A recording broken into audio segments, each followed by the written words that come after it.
Bendiciones en el nombre de nuestro Señor Jesucristo. Sean todos bienvenidos a este debate que vamos a tener en esta ocasión, a manera de diálogo entre hermanos en el amor de Cristo Jesús, con el señor Samuel Fernández. Samuel Fernández es un apologista y un investigador de la Iglesia Cristiana de los Testigos de Jehová, que vive en Madrid, España, al cual le damos la bienvenida. Este sería nuestro tercer debate que vamos a tener.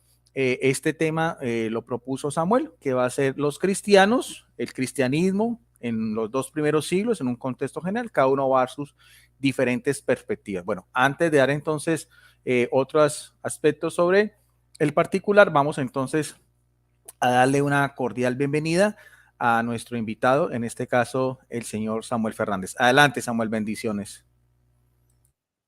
Hola, buenas. Bueno, mi nombre es Samuel. Veo, algo pasa que por lo que creo voy con unos segundos de retraso, espero que se escuche por lo menos bien.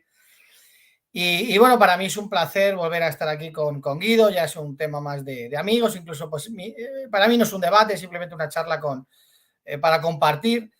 A veces hablo alto, a veces me salen mis sentimientos, pero no es algo personal contra Guido ni contra nadie. Y bueno, simplemente compartir nuestras diferencias, nuestras opiniones, hablar un poquito de historia. Si yo estuviera allí en Cali o Guido aquí en Madrid, pues nos tomaríamos un café y hablaríamos en persona, ¿no? Y bueno, sobre todo siempre, pues que todo sea para la gloria y honra de nuestro Dios y Padre, el Dios y Padre de nuestro Señor Jesucristo.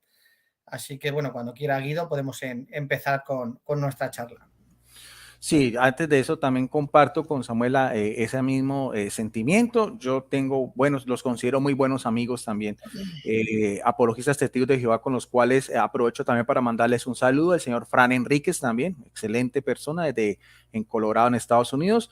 A mi compatriota que vivimos cerca, José Galileo, que vivimos en el mismo departamento, pero él en el norte y yo en el sur también. A nuestro amigo que está acá, que le mando un saludo, Francisco Javier Rizzi también. Él también es un apologista testigo de Jehová que vive en Madrid, con el cual vamos a tener un diálogo la próxima semana. Y William Alzate también. Y también un amigo, también una gran persona, un hermano en el amor de Cristo, el superintendente Renan González también, excelente persona. Con él sí hemos hecho otro tipo de compartir también. Bueno, a todos ellos también les mando también un caluroso saludo. Bueno, entonces, como decía Samuel, vamos a tener un diálogo en forma de debate, es un intercambio también de cultura religiosa sobre los cristianos, abarcando pues el siglo primero y el siglo segundo, cada una de ambas perspectivas. Vamos a tener un formato que me gusta a mí, creo que a Samuel también le gusta, que es más de exposición, o sea, 20 minutos de exposición general.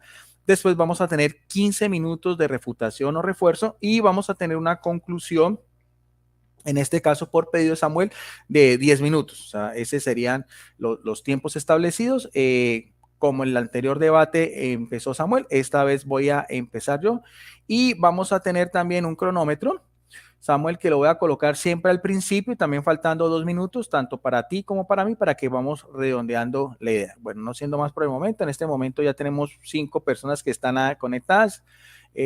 Claudio Rocha, gracias por estar acá. No olviden, como siempre, Gina Corona, también bendiciones a todas las personas. No, este canal también no tenemos nosotros moderadores, aquí no bloqueamos a nadie, simplemente se pide ese respeto, tanto para la parte invitada, en este caso, para nuestro amigo Samuel Fernández, al igual que a su iglesia, que merece también todo el respeto, la iglesia cristiana de los Testigos de Jehová, como para mi persona. O sea que, por lo tanto, por favor, que sus comentarios sean con la altura de vida. Bueno, no siendo más por el momento, vamos entonces a mis primeros 20 minutos de exposición y empiezo desde ya.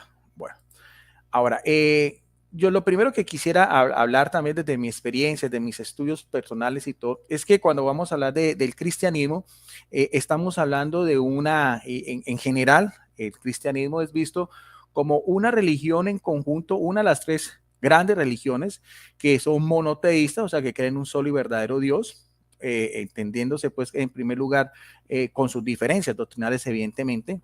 En primer lugar, los judíos, o sea, el pueblo de la antigua alianza, todo de los pactos, de los patriarcas, de donde viene lo que es la Taná, el Antiguo Testamento.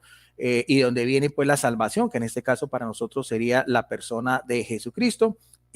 La otra gran religión en términos generales sería el cristianismo, y la otra religión que también se considera monoteísta, también con sus diferentes acepciones, Samuel también conoce mucho sobre el tema, que sería el Islam, que también llaman a Dios Alá.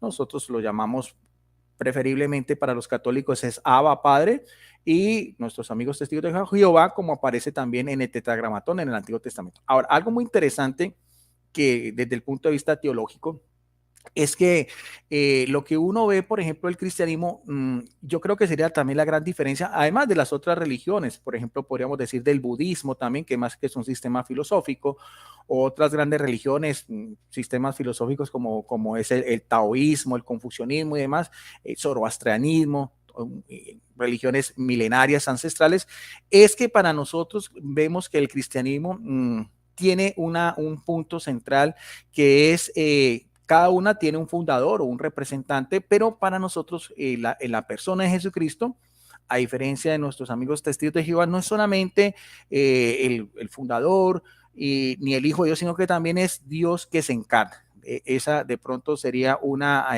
gran diferencia, en el sentido que nosotros reconocemos que Él sería la segunda persona de la Trinidad, pero lo más importante es que es la única religión que tiene a un Dios que se encarna y que se puede constatar en la historia del cristianismo, o sea, en la historia universal. Vamos a cotejar eso, a diferencia de otros personajes. Creemos que también esos grandes héroes del Antiguo Testamento existieron, así no tengamos hasta el momento pruebas extrabíblicas, aparte de pronto del tiempo del rey David y demás, ya de Mahoma sí también, de Buda también es mucho lo que se especula.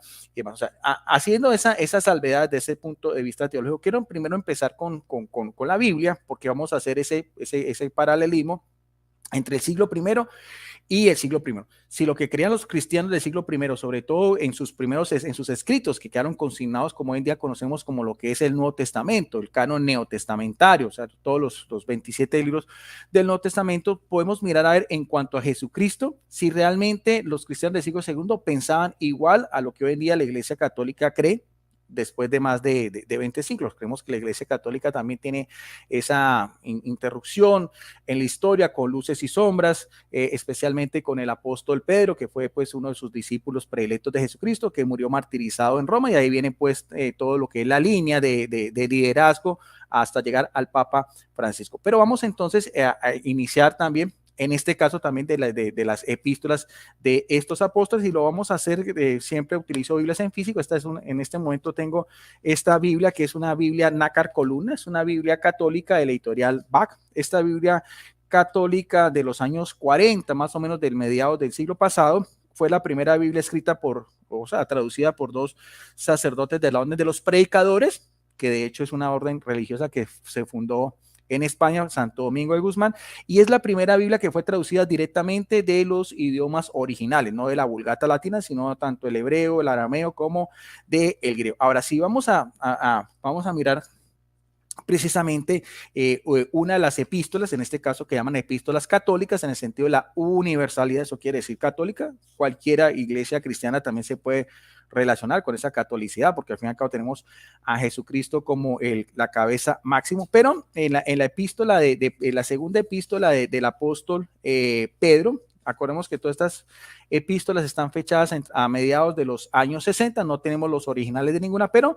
dice en su introducción, 2 de Pedro capítulo 1, versículo 1, algo muy interesante. Independientemente del exégesis de que puedan tener también nuestros amigos testigos de Jehová, en eso no va a ser mucha relevancia, pero sí en cuanto al contenido, como nosotros los católicos los entendemos. Dice Simón Pedro, siervo y apóstol de Jesucristo, a los que han alcanzado la misma preciosa fe que nosotros, por la justicia de nuestro Dios y Salvador Jesucristo. O sea, aquí hay dos connotaciones, Dios y Salvador, ¿no? De hecho, ese término Salvador, Soter, era muy conocido en la antigüedad, era un título que también se utilizaba no solamente en este caso a Jesucristo en el sentido de lo que es la revelación divina, sino también Salvador, Soter, era también algo que se daba también a las divinidades antiguas, inclusive hasta los propios emperadores en ese entonces. O sea, no era algo desconocido, pero en este caso sabemos que Jesucristo es Dios encarnado. Vuelvo a repetir como lo especifica acá, nuestro Dios y Salvador Jesucristo. Creemos que esos dos títulos hacen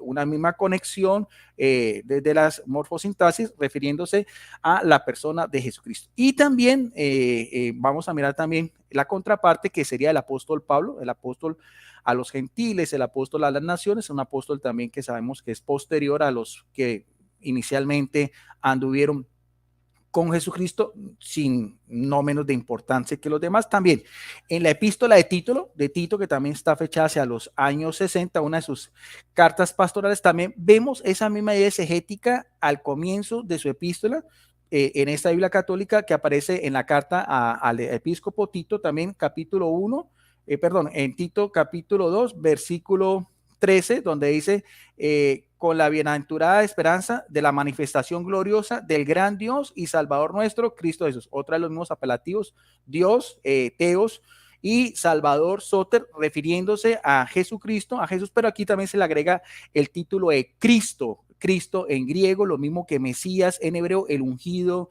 el consagrado, el anunciado, el esperado, porque esta relación también de término de Cristo tiene también una connotación histórica en ese mismo contexto que vamos a hablar tanto del siglo I como del siglo II. Y también en ese mismo ambiente, estamos hablando años 50 a los años 90, vamos también con otra epístola de otros los apóstoles que conoció en vida a Jesucristo también, que era considerado como una de las columnas de la iglesia, según Gálatas 2:9, al lado de Pedro, que fue Juan, el discípulo amado, el que termina lo que es el compendio joánico hacia los años 90 o 100 en Éfeso, Turquía. También en la primera epístola de Juan, capítulo 5, versículo 20, vemos también lo que veíamos anteriormente.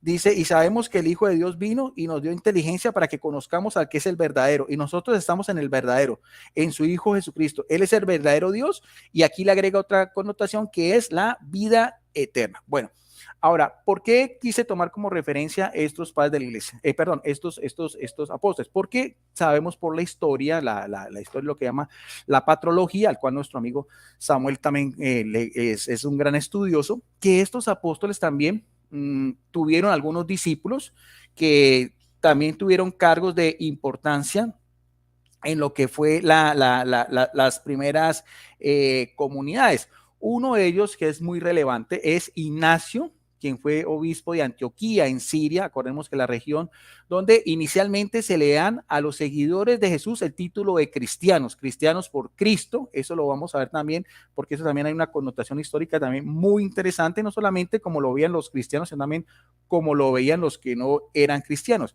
Ignacio de Antioquía entre el año 106, 107, algunos dan un poco más de tiempo, hacia el año 110, estamos en ese periodo con que quedamos de abordar este tema, escribe unas cartas camino a su martirio, en la época creo que el emperador de Trajano, o sea, las primeras persecuciones, sabemos que las primeras fueron por Nerón César, hacia los años 60, donde fueron martirizados tanto Pedro como Pablo, ese gran imperio romano, el mismo imperio, el cual también era el procónsul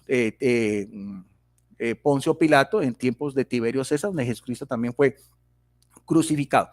Estas 7 cartas camino del martirio a Roma, donde fue devorado por los leones en el Circo Máximo, son de gran trascendencia, o sea, lo que llama la patrología, reconocido tanto por historiadores católicos como por historiadores protestantes, historiadores contemporáneos, no son escritos apócrifos, o sea, se ha demostrado pues en términos generales lo que es su autenticidad. Una de esas cartas, camino al martirio, que es vamos a mirar a ver, la carta a la comunidad de los efesios. Mire que son las mismas comunidades que veíamos anteriormente que lideraban también los apóstoles, en este caso en Éfeso, Turquía, que lo que se conocía como Asia Menor. En esa carta a los Efesios, en el capítulo 19, versículo 155, dice algo muy interesante, hablando de Jesucristo, y dice lo siguiente, él da como referencia 3 características que tenían que ver con Jesucristo. Dice, la virginidad y el nacimiento de María, así como, o sea, la virginidad y el nacimiento por medio de María. Sabemos que es una profecía bíblica de Isaías 7:14, la doncella que daría a luz a un hijo, que en este caso sería Jesucristo, que de hecho tiene un título muy bonito, emblemático, que es Emanuel, que quiere decir Dios con nosotros. Otro de los misterios que decía Ignacio de Antioquía a sus seguidores es la muerte del Señor, o sea, Jesucristo. Creemos que Jesucristo tiene, así mismo la teología, los primeros siglos lo dio a entender, dos naturalezas, una naturaleza divina, preexistente con el Padre, y una naturaleza humana en el Kairos de los tiempos, cuando se encarna de María. La muerte de Jesucristo como verdadero hombre y verdadero Dios, y dice también, y su resurrección. Tres misterios de la grandeza que fueron consumados en el silencio de Dios, o sea, en los designios de Dios. Así mismo él mismo lo estableció, mandar a su unigénito, como dice el mini evangelio de Juan 3:16, de tal manera amó Dios al mundo que dio a su único hijo para que todo el que crea en él no perezca, sino que tenga la vida eterna. Pero sigue siendo Ignacio de Antioquía, quien fue discípulo inmediato del apóstol Pedro y del apóstol Pablo, ¿no? Quedaron ocultos a los poderes de este mundo. Cuando se dice poderes de este mundo, es el mismo Satanás, que sabemos que es el artífice, el opositor, el contradictor. Sigue diciendo en esa carta, con ello quedó destruida toda magia y se rompió todo vínculo de maldad, todo lo que era las mismas artimañas del demonio. Y nótese bien cómo habla Jesucristo, desde que Dios apareció en figura humana. Vuelvo a repetir esto, que es lo que más interesante en esa misma cristología del siglo II, donde Dios no dice que Jesucristo es un semidios, un dios o un Elohim, un arcángel, un ángel, Miguel, no. Este que fue discípulo inmediato de los apóstoles, identifica a Jesucristo como Dios cuando aparece en figura humana, en la novedad de la vida eterna. Ya no existe la ignorancia, porque al fin y al cabo él es el logos o la palabra de Dios, logos, palabra, el verbo. Entonces tomó principio lo que estaba decretado en Dios, en este caso sería Dios Padre. Aquí vemos también cómo hay un dualismo de dos seres divinos, uno, el Padre, que es el artífice de todo el plan de la salvación desde Génesis 3:15, y lo más interesante, y todos los oráculos que hablaban anteriormente, en este caso también de su Hijo, que en este caso sería Jesucristo, de esos tres misterios que serían el nacimiento virginal, su muerte en la cruz y su resurrección, y también él mismo identifica a Jesucristo como un Dios que aparece en figura humana. Bueno, eso también quiero que tengamos en cuenta esa connotación, pero no es solamente eso, porque otro de los discípulos también de ese mismo periodo, que fue Policarpo, también del apóstol Juan. O sea, si nosotros vamos a ver, ellos recibieron esa misma doctrina, que para mí es fundamental, de los mismos que fueron discípulos inmediatos de los apóstoles y que también tiene la asistencia del Espíritu Santo. Aquí algo muy interesante que he escuchado a los señores testigos de Jehová es que ellos dicen, muy respetable, que ya con el siglo I vino una apostasía, vino pues todo lo que fue filosofías paganas, entonces que el cristianismo casi que desaparece, pero pues eso tiene unas grandes connotaciones de orden teológico, porque el mismo Jesucristo hizo que él mismo dice que el poder de la muerte nunca podrá vencer a su iglesia. Él también promete estar siempre con su iglesia a través de los tiempos. Por lo tanto, creemos que esa misma doctrina, que es la que ha creído la gran mayoría en su totalidad de los cristianos, creer que Jesucristo es verdadero hombre y verdadero Dios, se mantiene en este momento después de 21 siglos. Policarpo de Esmirna también, de hecho, no solamente eso, creer que estos engañaron a las personas y por eso murieron, dieron su vida por una gran mentira, el uno devorado por los leones, en este caso Policarpo de Esmirna, hacia los años 165, de edad también muy avanzada, también murió en el anfiteatro en Esmirna, en Turquía, también quemado. Él también, hay un escrito también de ese mismo periodo que es conocido como el martirio de Policarpo. Este martirio de Policarpo también, conocido también como una carta circular o encíclica de la iglesia de Esmirna sobre el martirio de San Policarpo, es un documento muy antiguo conocido de las actas de los mártires y la mayoría de los críticos lo consideran también como auténtico. En esa acta de martirio también dice este otro también, que dice la tradición, Irineo de León, que cuando hablaba de Juan se le salían las lágrimas también. Cuando se refiere a Jesucristo, vamos a ver si tiene la misma connotación o la misma idea del primero, porque para mí eso es lo más importante. Si los cristianos del segundo siglo creían que Jesucristo era Dios o no, yo creo que ahí radica completamente todo en el sentido de lo que es la definición de lo que es el cristianismo. Dice Dios, Señor Dios Todopoderoso, Padre de Jesucristo, otra vez hace una diferencia entre el uno y el otro, en este caso el Padre que es mayor. De hecho, inclusive que con Samuel la otra vez debatimos ese primer tema. Nosotros los católicos no tenemos ningún problema en decir que el Padre, que Jehová es mayor, que el Padre engendra a su Hijo, que el Padre le da todo poder a su Hijo. No. La gran diferencia es en la persona de su Hijo. No tanto en que el Hijo sea obediente, sino también en la forma como los primeros cristianos veían al Hijo, porque al que van a la redención es por Jesucristo, porque el que muere en la cruz es nuestro Señor Jesucristo, al que se le dio todo poder, dominio y autoridad es a Jesucristo. Y dice también este insigne mártir, dice, y tu Hijo amado, bendito, de quien hemos recibido la aventura de conocerte, te doy gracias, porque me has juzgado digno este día y esta hora, contándome entre el número de tus mártires y haciendo que participe con ellos del cáliz de Jesucristo para resucitar al mi cuerpo en la vida eterna y gozar de la incorruptibilidad por tu Santo Espíritu. Se nombra a las tres personas de la Trinidad. Pueda yo ser recibido hoy en medio de tus elegidos como víctima agradable, oh Dios verdadero y fiel, como lo habías preparado y manifestado de antemano, así lo has cumplido, yo te alabo. Oh Dios, por todas estas cosas te bendigo y te glorifico, a la par que a Jesucristo, tu eterno Hijo divino y amado, al cual como a ti y al Espíritu Santo sea la gloria desde ahora y para siempre. O sea, habla también de la preexistencia de Jesucristo, habla de que Jesucristo también tiene la misma dignidad, la misma honra y la misma naturaleza divina y la misma, es tan amado como el Padre, al igual que el Espíritu Santo. Y más adelante también dice, finalizando esta epístola, dice, nosotros veneramos, no, nosotros adoramos. Acordemos que todas estas epístolas también fueron escritas en griego, ¿no? Tanto la de Ignacio de Antioquía como esta dice, nosotros adoramos, proscuneo en su primera accesión, adoración a Cristo.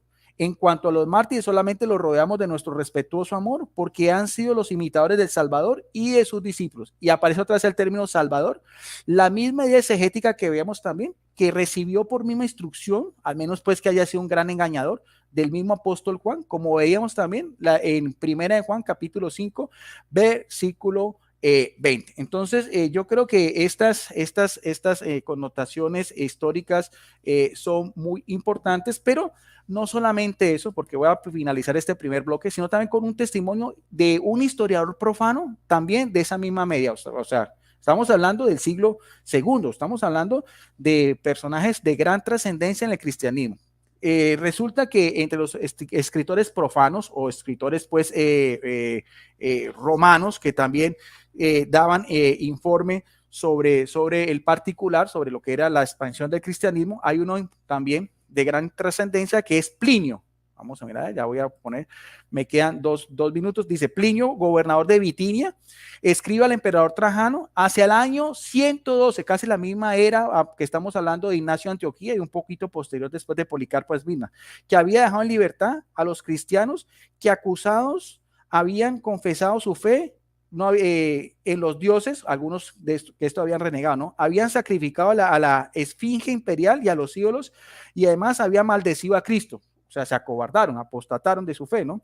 A lo cual de ninguna manera querían someterse lo que eran verdaderamente cristianos y que estos habían confesado. Ahora, unos no y otros sí. Pero nótese bien lo que dice Plinio, que una mentalidad pagana, no tenía nada que ver, simplemente está haciendo unas crónicas de los acontecimientos. Pero los que sí eran considerados como verdaderos cristianos, porque este término también vamos a hacer mucha alusión, verdaderos cristianos como en este caso Ignacio de Antioquía y como Policarpo de Esmirna, y que estos habían confesado que se reunían en un día determinado, en este caso es el domingo, el primer día de la semana, ¿ve? Ante la salida del sol, y nótese bien, ¿para qué? Para cantar alabanzas a Cristo, himnos como si fuera Dios o como aún Dios o como a Dios, como usted quiera llamarlo. O sea, aquí esa es la epístola 1096 de este escritor también, Plinio, gobernador de Bitinia, hacia el año 112, donde también reconoce que como los cristianos daban cantos de alabanza, cantos de glorificación, lo mismo que vemos también en las epístolas tanto petrinas como paulinas y juaninas, la misma exegética de Ignacio de Antioquía, la misma de Policarpo de Esmirna que decía que adoraba a Dios, donde como decíamos cantaban himnos de alabanzas a Jesucristo, a Cristo como si fuera Dios. Bueno, con esa primera intervención finalizo entonces esta primera ronda de 20 minutos como estaba establecido. Ahí está, 20 minutos exactos, vamos a reanudar el tiempo. En este momento tenemos 11 personas. Está, digamos, nuestro amigo Biblioteca TJ, que es Javier Risi, Claudio Rocha, Gina Coronado, Lisandro Montes, Eduardo Hinojosa, Margarita Herrera y Fregual González. Bueno, ahora sí, le toca el turno a nuestro amigo, el señor Samuel Fernández, que va a tener también 20 minutos de una exposición libre. Lo mismo, Samuel, voy a apagar mi micrófono.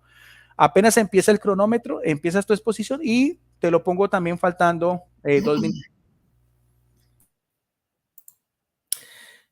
Bueno, empiezo ya.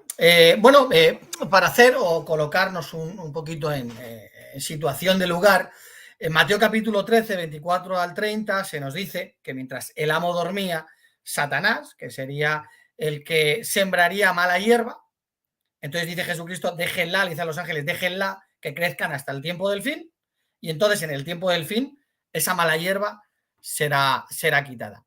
Bueno, nosotros al final lo que, como testigos de Jehová, entendemos que hay una parte profética y que también tiene su parte de historia, como es el caso, ¿no? Por ejemplo, en Miqueas 4, 1 al 3 o Isaías 2, 2 y 3 se nos dice que la parte final de los días la gente iría a la montaña de Jehová, estaría firmemente establecida y en ese momento ya se podría empezar, cuando ya se viera o se quitara esa mala hierba o quedase por encima de la mala hierba, se empezaría a predicar las buenas noticias del reino hasta el fin. Pero eso ocurriría en la parte final de los días. Bueno, ya en tiempos apostólicos, en tiempos bíblicos, vemos que la mala hierba estaba haciendo efecto. Por ejemplo, en 1 Timoteo 4, 1 al 3 se nos dice, bueno, en tiempos posteros se apartarán de la fe, prohibirán casarse, o por ejemplo dice, porque no soportarán la enseñanza saludable, se volverán de nuevo a los mitos.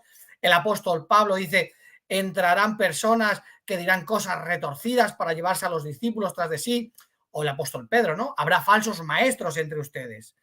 Y bueno, luego en 2 de Tesalonicenses se dice que estaba haciendo ya efecto ese misterio del desafío, pero que los apóstoles eran los que estaban sujetándolo, ¿no? Estaban dando instrucciones de que estas personas simplemente mentían. ¿Por qué? Porque ya se avisaba de que estaban perturbando con discursos. Otros decían que ya había llegado el día de Jehová, otros decían que no hay resurrección, otros decían que la resurrección ya había sucedido. En 1 de Juan 2:18 en adelante, pues empieza a decir que ya habían aparecido muchos anticristos. Bueno, ¿esto solo es así o lo decimos nosotros? Bueno, en el siglo II tenemos a Hegesipo, que dice, esto lo tenemos en los escritos de Eusebio de Cesarea, dice, mientras los apóstoles estuvieron vivos, la congregación permaneció virgen, pura e incorrupta, pero cuando el coro sagrado de los apóstoles alcanzó de diferentes maneras el final de su vida y hubo desaparecido aquella generación de los que fueron dignos de escuchar con sus propios oídos a la divina sabiduría, entonces tuvo principio la confabulación del error impío por medio del engaño de maestros de falsa doctrina, los cuales, al no quedar ya ningún apóstol, se había quitado esa restricción, en adelante, a cabeza descubierta ya, intentaron oponer a la predicación de la verdad y la predicación de la falsamente llamada agnosis. Bueno, este historiador es un historiador del siglo II, además cuenta cosas interesantes, como en la época del emperador Domiciano, estaban buscando a los sobrinos nietos de Jesús, que se llamaban Zoquer y Santiago, ¿no? Pero bueno, ese no es el tema. Bueno, vemos que se estaba preparando una batalla en el siglo II entre los verdaderos cristianos que venían del siglo I y, y el mundo gnóstico. De hecho, bueno, cuando vemos en la Biblia, vemos en Hebreos 2:5 que iban predicando la futura tierra habitada, que sería sujetada a Jesús. ¿Por qué? Porque Jesús era el rey de esa futura tierra habitada, dice que es su herencia, y los gnósticos, como veremos, querían quitarle la herencia, no querían creer en el reinado milenario. Bueno, ahora voy a hacer, pues como ha hecho Guido, pues coger, por ejemplo, Jesús, Juan, su discípulo, el discípulo de este, Policarpo de Esmirna, e Irineo de León, discípulo de Policarpo. Bueno, por ejemplo, Jesucristo, que estoy con la garganta, citando del Salmo 37:11, en Mateo 5:5 dice, los justos mismos poseerán la tierra y residirán para siempre sobre ella. Por ejemplo, el apóstol Juan, en Apocalipsis 7:21, pues nos muestra que esa gran muchedumbre al final son la humanidad, que Dios extenderá su tienda sobre ellos y les secará las lágrimas. Y esta es una profecía que se encuentra en Ezequiel 37:27, que dice, mi tienda estará con ellos, yo seré su Dios, y ellos serán mi pueblo. Vemos que se estaba hablando del reinado milenario en la tierra. Bueno, Policarpo de Esmirna, dice la enciclopedia católica, hablando de Irineo, mostrando que era otro mileniarista, dice San Irineo, porque la Iglesia Católica cuando dice, no, es que eran nuestros, le ponen el San, entonces ya San Irineo de León, un nativo de Asia Menor, influenciado por las compañías de San Policarpo, por lo que se ve, las malas compañías echan a perder los hábitos útiles, dice que adoptó ideas milenaristas, discutiéndolas y defendiéndolas en sus trabajos contra los gnósticos.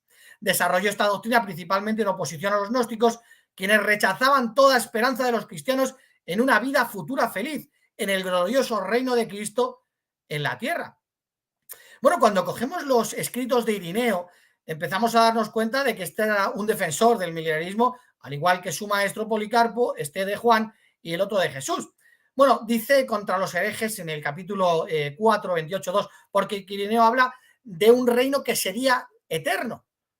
Y luego, por ejemplo, en el capítulo 5 dice, como enseñan los presbíteros, quienes fueron dignos de morar en los cielos, entrarán en ellos. Dice, otros gozarán de las delicias del paraíso. En el 36.2 dice, unos serán llevados al cielo, otros se detendrán en el paraíso. Los presbíteros, discípulos de los apóstoles, enseñan que ese será el orden. Te está hablando de una tradición, por decirlo así, apostólica que estaba basada en la Biblia. Unos en el cielo, nosotros creemos que será ese grupo de 144.000, y otros en la tierra, y es lo que enseñaba Irineo. Bueno, luego cuenta Eusebio de Cesarea, dice, según Irineo, nuestro primer testigo Papias fue oyente de Juan y compañero de Policarpo. Te dice que este era de tiempos primitivos y también era mileniarista. Y luego sigue diciendo que esta información Papias la obtuvo de Andrés, Pedro, Felipe, Tomás, Santiago, Juan y Mateo, que por lo que se ve, Papias decía, al igual que Policarpo, que enseñaron el mileniarismo. Bueno, en el 36 capítulo 3, Irineo dice, Juan vio de antemano con toda precisión la primera resurrección de los justos, citando Apocalipsis 25 y 6, y la herencia en el reino de la tierra, de acuerdo con lo que habían anunciado los profetas. Lo mismo enseñó el Señor, o sea, Jesús, cuando dijo evidentemente que los mansos heredarán la tierra. Y bueno, aquí un punto en el 33.4 que siempre me gusta, yo creo que lo comenté la última vez. Bueno, cuenta que contaba Papias y Policarpo que les había contado Juan que cuando Jesús hablaba del reinado milenario en la tierra, Judas no lo entendía y le decía, bueno, ¿y eso cómo va a ser? Y le decía a Jesús, bueno, tú tranquilo, solo verán las personas que estén allí. Y luego, bueno, ya pasa Irineo a citar de Isaías y de todo lo que ocurrirá en ese nuevo mundo. Bueno, la Enciclopedia Católica, en el volumen 10, también nos dice que San Melitón, obispo de Sardes, en el siglo II, desarrolló el mismo esquema de pensamiento que Irineo. Por lo tanto, tenemos también a Irineo, a Melitón de Sardes, que al igual que Justino, también Tertuliano, al igual que Irineo, Policarpo, que todos estos eran mileniaristas. Bueno, entonces vemos que había pues como una lucha, ¿no? Sobre todo a partir de mediados del segundo siglo, entre un grupo mileniaristas contra otro grupo que eran los gnósticos, que no creían en el reinado milenario en la tierra. Bueno, Guido Rojas dice que esos eran católicos. Pero entonces yo te pregunto, Guido, y luego me gustaría que me lo contestes, con que solo fuera esto, ¿con quién te pondrías tú si fuéramos tú y yo al siglo II? Porque yo me tendría que poner con esos que dices que son católicos y tú te tendrías que poner con los gnósticos que negaban el reinado milenario en la tierra. Bueno, aunque es verdad que ya a finales del siglo II y principios del III, aunque no nos vamos a meter en el 3, pero solo para hacer un contexto histórico, la Enciclopedia Católica nos habla de dos personajes romanos, Cayo y San Dionisio, que no solo negaron el milenarismo, sino que también negaron el libro de Apocalipsis. Que según la Enciclopedia Católica, ¿quién era Cayo? Obispo de los gentiles. Cuando nos ha dicho Guido, bueno, según la tradición, este es el que cuenta, este que negaba el Apocalipsis y el reinado milenario, este es el que cuenta que Pedro murió en el cementerio pagano, conocido como la colina Bática, ¿no? Dedicada a la diosa estrusca Bática. ¿Quién era Dionisio? Bueno, según la Enciclopedia Católica, el obispo más eminente del siglo III, después de San Cipriano, dice la enciclopedia.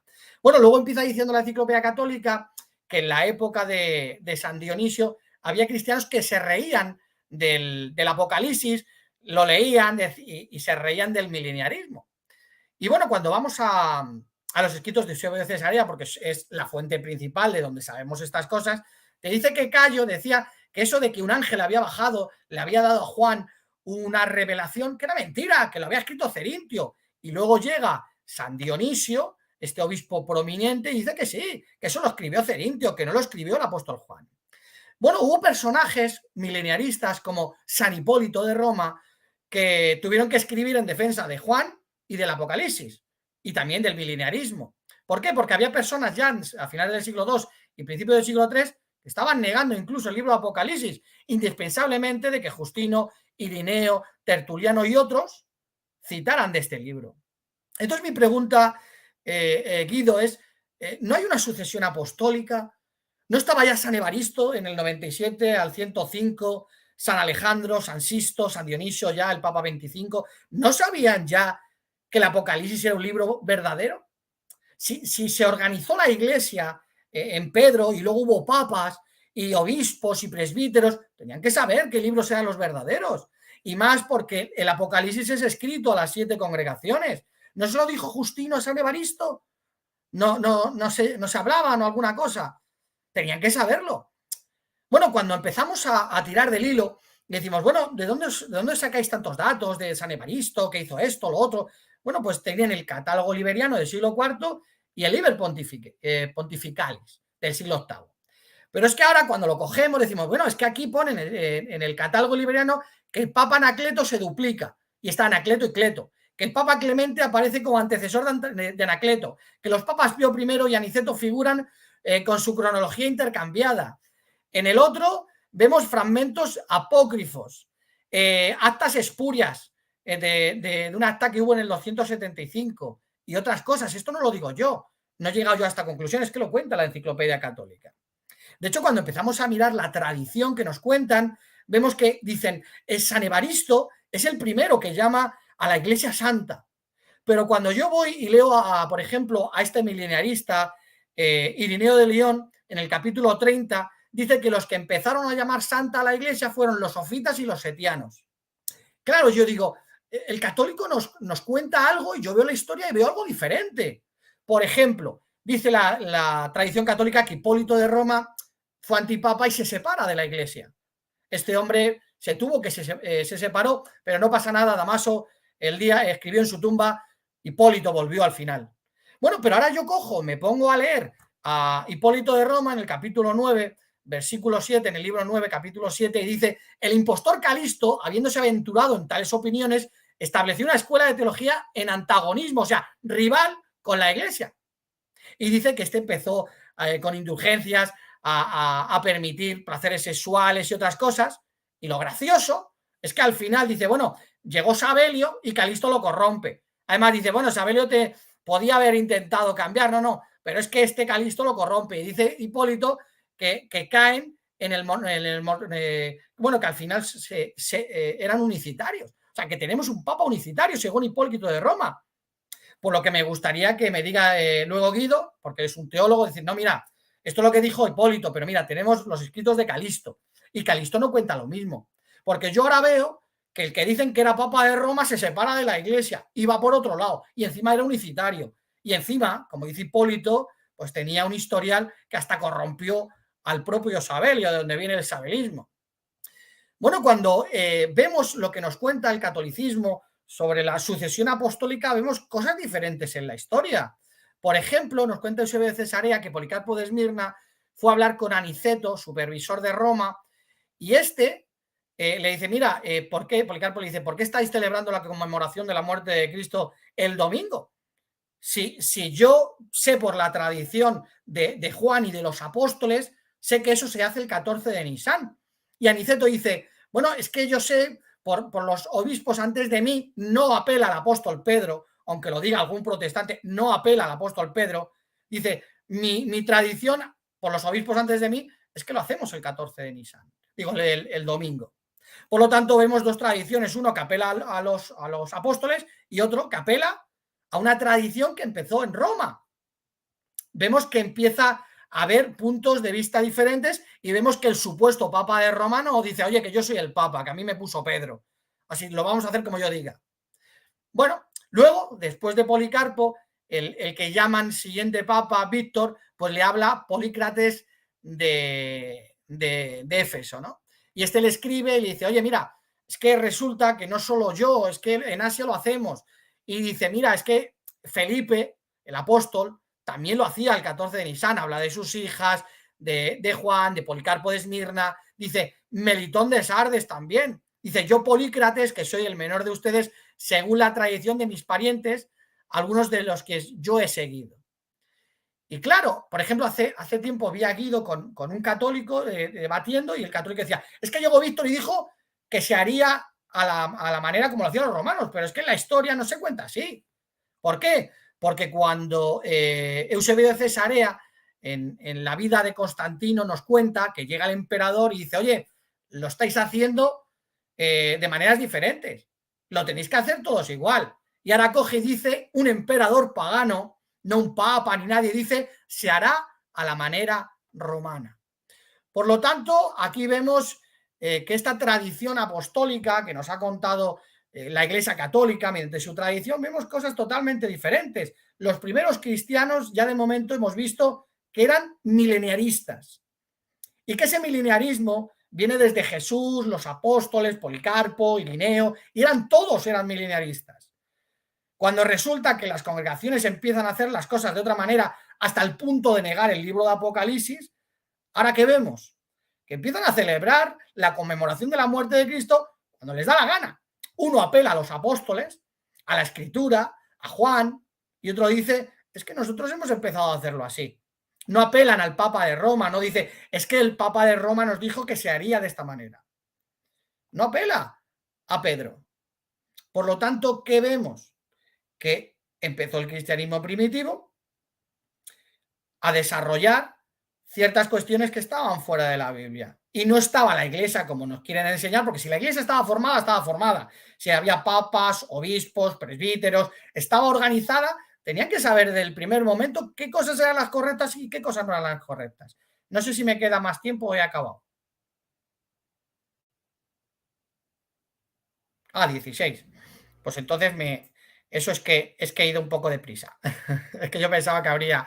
Bueno, haciendo pues un análisis de lo que he dicho, bueno, al final que vemos que habría una gran apostasía predicha por la Biblia.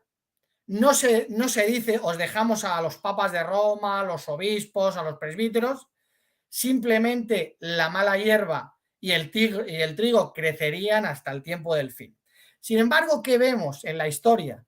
Que había creencias firmemente establecidas en la Biblia y que un grupo de apologistas a mitad del siglo salieron a defenderse de los gnósticos. ¿Qué enseñaban los gnósticos? Por ejemplo, los alogi, que el reinado milenario era mentira, que el Apocalipsis no lo había escrito Juan. Sin embargo, vemos que estos sí citan, Irineo sí cita. Claro, dice el catolicismo, es que nosotros os dimos la Biblia en el siglo IV, pero yo veo a Irineo que dice, perdona, cuando le dice a los marcionistas, dice, los 4 evangelios están firmemente establecidos. Cuando cita las cartas de Pablo, dice, las cartas de Pablo no son falsificadas. Cuando vemos a Tertuliano, por ejemplo, cita prácticamente todas las cartas del Nuevo Testamento. ¿Por qué? Porque evidentemente la Biblia estaba firmemente establecida desde el principio. Desde el principio. Pero ahora llega el siglo III y empiezan a surgir otras cuestiones, empiezan a negar libros, empiezan a negar creencias establecidas. Claro, el problema es que la Biblia nos dice que Jesucristo será rey del reino, que tiene que colocar cada cosa en su lugar. La Biblia nos dice que Jesucristo en Colosenses 1, 19 y 20, al tiempo establecido, colocará las cosas en su lugar, tanto en los cielos como en la tierra. Claro, si la Biblia dice que pidamos por el reino de Dios para que se haga la voluntad tanto en el cielo como en la tierra, si la tierra desaparece, no se hará la voluntad de Dios en la tierra, solo en el cielo.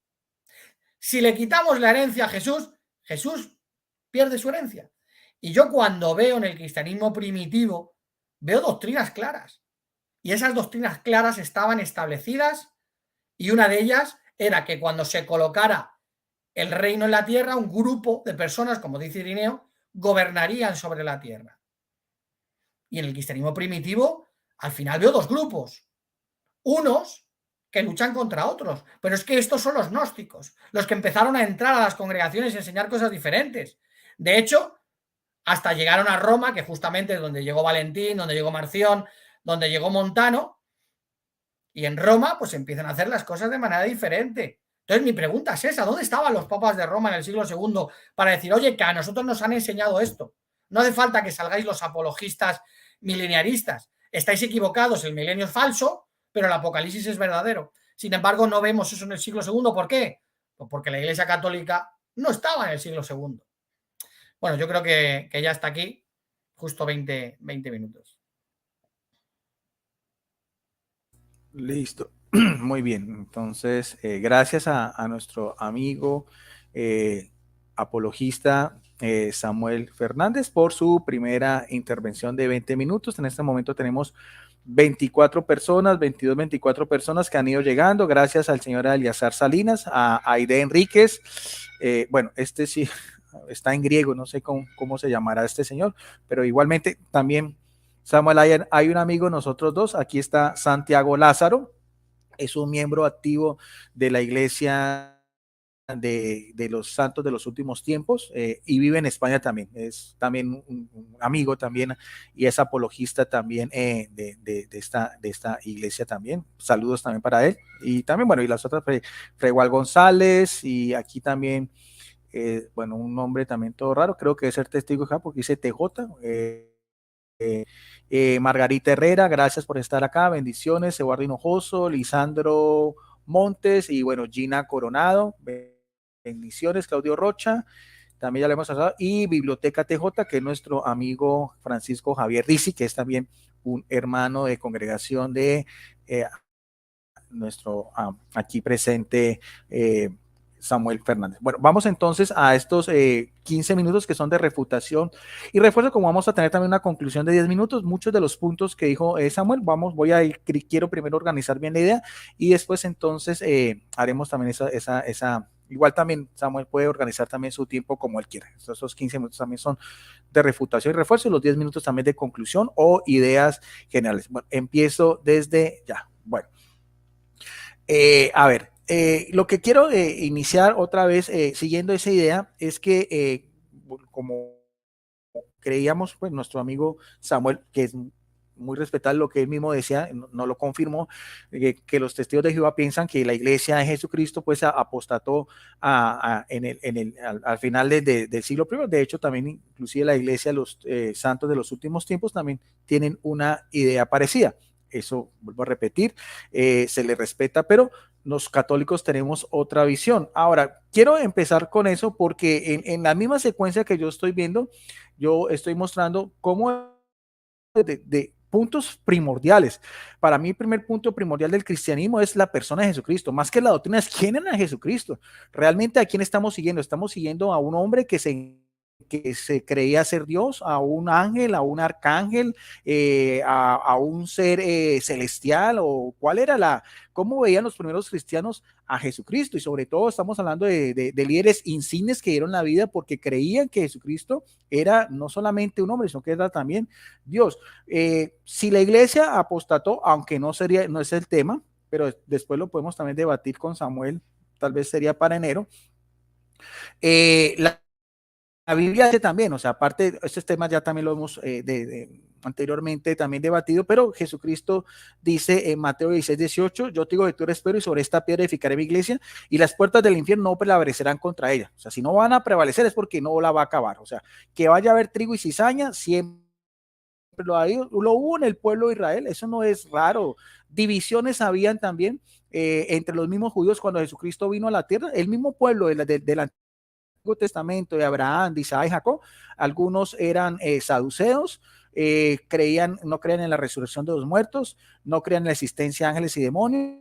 Habían también su contraparte que eran también los fariseos, que habían colocado una cantidad de leyes también subyugar, que apretaban el yugo de las personas con todo lo que tenían que ver con el sabbat. Estaban también los esenios que vivían aparte, también alejados de todo lo que era el templo. Entonces, o sea, divisiones han habido también, lo hubo entre los judíos y también los hubo entre los primeros cristianos. El mismo apóstol dice, en tiempos de los apóstoles, antes de la apostasía, según nuestros hermanos, amigos testigos de Jehová en el amor de Cristo, él mismo decía, ¿por qué hay divisiones entre ustedes? Como dice en la carta a los Corintios, porque unos dicen que es de Pedro, otro de Pablo, otro de Apolos, ¿acaso está dividido Cristo Jesús? Entonces también habían divisiones también de poder, de autoridad, y también, de hecho, inclusive, por eso se tuvo que realizar el primer concilio de Jerusalén, si se aceptan o no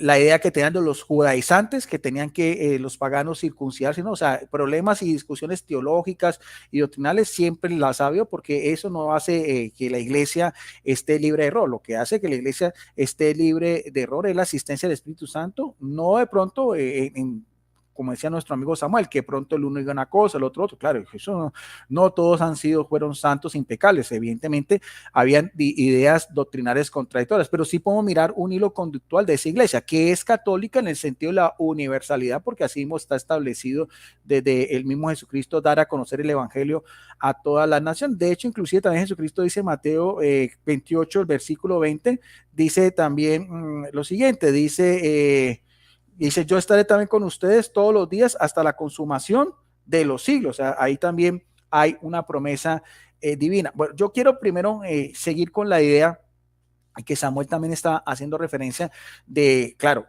quienes combatieron a esas herejías y grupos gnósticos fue precisamente la iglesia de Jesucristo que también lideraba. Ahí yo le puedo mostrar a nuestro amigo Samuel lo que él mismo nos decía, que había una iglesia verdadera. Él mismo está citando a Policarpo de Esmirna, él mismo citó, por ejemplo, a Papías, él mismo también habló de Irineo. ¿Y quiénes eran ellos? Eran episcopos, eran personas que tenían liderazgo en esa iglesia. ¿Quién era la contraparte? Precisamente estos grupos heréticos, gnósticos, que tenían otras ideas completamente distorsionadas con referente a Jesucristo. Y él mencionó a alguien que es bien interesante de esa época, que es Cerinto también, porque estamos hablando en ese mismo proceso. Voy a hacerlo tengo un diccionario TEL, es un diccionario teológico evangélico de gran erudición, para que veamos que habían esas sectas gnósticas que precisamente negaban lo que estoy diciendo inicialmente, que era la divinidad de Jesucristo. Cerinto fue un judío hereje del siglo que murió hacia el año 100.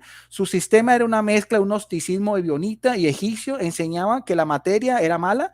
También afirmaba que el Demurgo creó el mundo y que Cristo, un poder divino, descendió sobre Jesús, un mortal, o sea, fue un simple hombre ordinario en el bautismo, dejándolo más adelante, fue un hombre mortal, ordinario en el bautismo. Y también su padre lo dejó solo en el momento de la crucifixión. Esa era una de las herejías que incluso también combatieron los primeros cristianos también por tener ideas distorsionadas de Jesucristo. A la par de eso, también en ese mismo proceso del siglo II vino también otra de estas herejías que eran los ebionitas también. Nuestro amigo Samuel conoce todo este sistema. Ahora, me tendrá que decir si él se identifica con Cerinto, se identifica con los ebionitas, se identifica con los valentinianos, se identifica con los montanistas, o también quisiera ver, con el respeto que merece, dónde están también los testigos de Jehová también de ese entonces, si no eran los de Policarpo de Esmirna o los de Ignacio de Antioquía, independientemente del milenarismo, ¿no? Porque eso es una doctrina. Eso no lo hace que todos tuvieran esa misma idea, eso lo vamos a ver más adelante. Ahora, otro de esas corrientes heréticas eran los ebionitas, nombre que sería de un hebreo en el Antiguo Testamento. La palabra pobre implica la idea de humildad, sufriendo por causa de la justicia. Esta secta se desarrolló lógicamente en los judaizantes en los días de Pablo. Mantuvieron enteramente la ley mosaica, poniendo especial atención en la circuncisión y en el sabbat, y reverenciando a Jerusalén como si hubiera sido la morada de Dios. Para ellos, Jesús era el último y más grande de los profetas, el hijo natural de José y María. Eso ya es una herejía que niega completamente los evangelios. Sabemos que Jesucristo es engendrado directamente por el Espíritu Santo, pero no era el Hijo eterno de Dios Padre. Después de su bautismo, casi lo mismo que decía Cerinto, Cristo descendió sobre él en la forma de una paloma, pero se apartó de él antes de la crucifixión.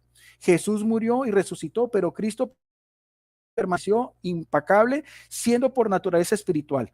O sea, esto también lo condenaba el mismo que estaba haciendo nuestro amigo Samuel Irineo en su tratado Adversum Herejes. tanto en el capítulo, en su libro 1, en su libro 26, 1.2. O sea, que estamos hablando que habían herejías también que negaban lo que estamos diciendo inicialmente sobre la persona de Jesucristo. Yo quisiera que Samuel me dijera también en su contraparte, si, por ejemplo, Ignacio de Antioquía y Policarpo de Esmirna, que él mismo también citó, porque también, de hecho, inclusive en la carta de Policarpo de Esmirna a los de Filipenses también habla de la divinidad de Jesucristo. Esas ideas eran falsas, o sea, ellos mismos se desviaron, o sea, estamos hablando de discípulos inmediatos de los apóstoles, ellos ya corrompieron el evangelio como nos está dando a entender nuestro amigo Samuel, y murieron por eso. O sea, que uno muera devorado por leones y el otro muera quemado en un anfiteatro por decir una gran mentira, una cosa que evidentemente se están jugando la salvación. Yo quisiera entonces que Samuel, no solamente en la cuestión del minarismo, sino también en la divinidad de Jesucristo, si esas ideas eran verdaderas o si eran falsas, o quién tenía la razón. ¿Tenía la razón Cerinto? ¿Tenían la razón los ebionitas? O entonces, ahí vamos a ver. De hecho, inclusive en esta Biblia, que es la Biblia Félix Torres Ama, esta es una Biblia católica que está sacada de la Vulgata Latina también. En esta Biblia también, en la introducción del Evangelio de Juan, dice la misma exegética del diccionario teológico TEL que acabamos de hablar, haciendo referencia a lo que es el prólogo de Juan 1.1, donde dice en el principio era ya el verbo y el verbo estaba con Dios y el verbo era Dios. Ahora, el contexto tanto de lo que es el compendio jovánico, o sea, Evangelio de Juan, sus 3 cartas y el Apocalipsis, que están fechados hacia los años 90 y 100, era precisamente también dan a conocer. Por eso es que este evangelio tiene una connotación diferente a los 3 evangelios sinópticos. Era también resaltar que Jesucristo no solamente era un hombre cualquiera, un simple profeta, el hijo de María, sino que también era Dios encarnado. De hecho, nos da a entender aquí también la misma idea en esta advertencia inicial. Nos dice lo siguiente con respecto a su evangelio. Dice también que Juan lo escribió en Éfeso, donde a petición de los obispos de Asia escribió su evangelio. ¿Contra quién? Contra lo mismo que veíamos, contra Cerinto y los ebionitas, que negaban la divinidad de Jesucristo.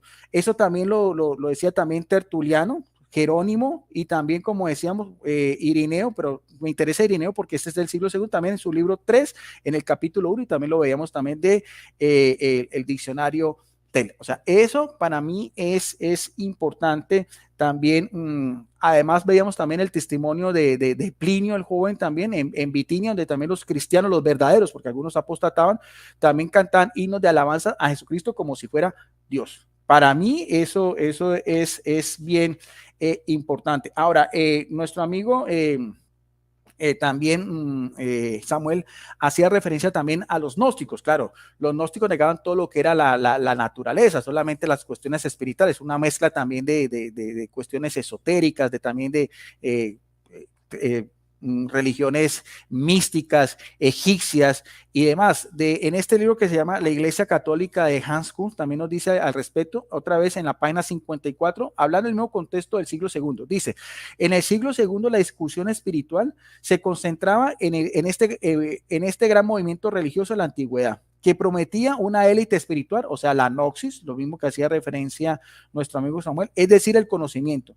Un conocimiento redentor del origen del mal en el mundo y el divino soplo de la vida que había descendido hasta el cuerpo humano y necesitaba liberarse para volver a alzarse sobre el maligno mundo de la materia y retornar al mundo divino de la luz. Era en esta una forma de pensamiento y una actitud de muchas personas consideraban fascinantes. Pero, ¿quiénes fueron los que combatieron los?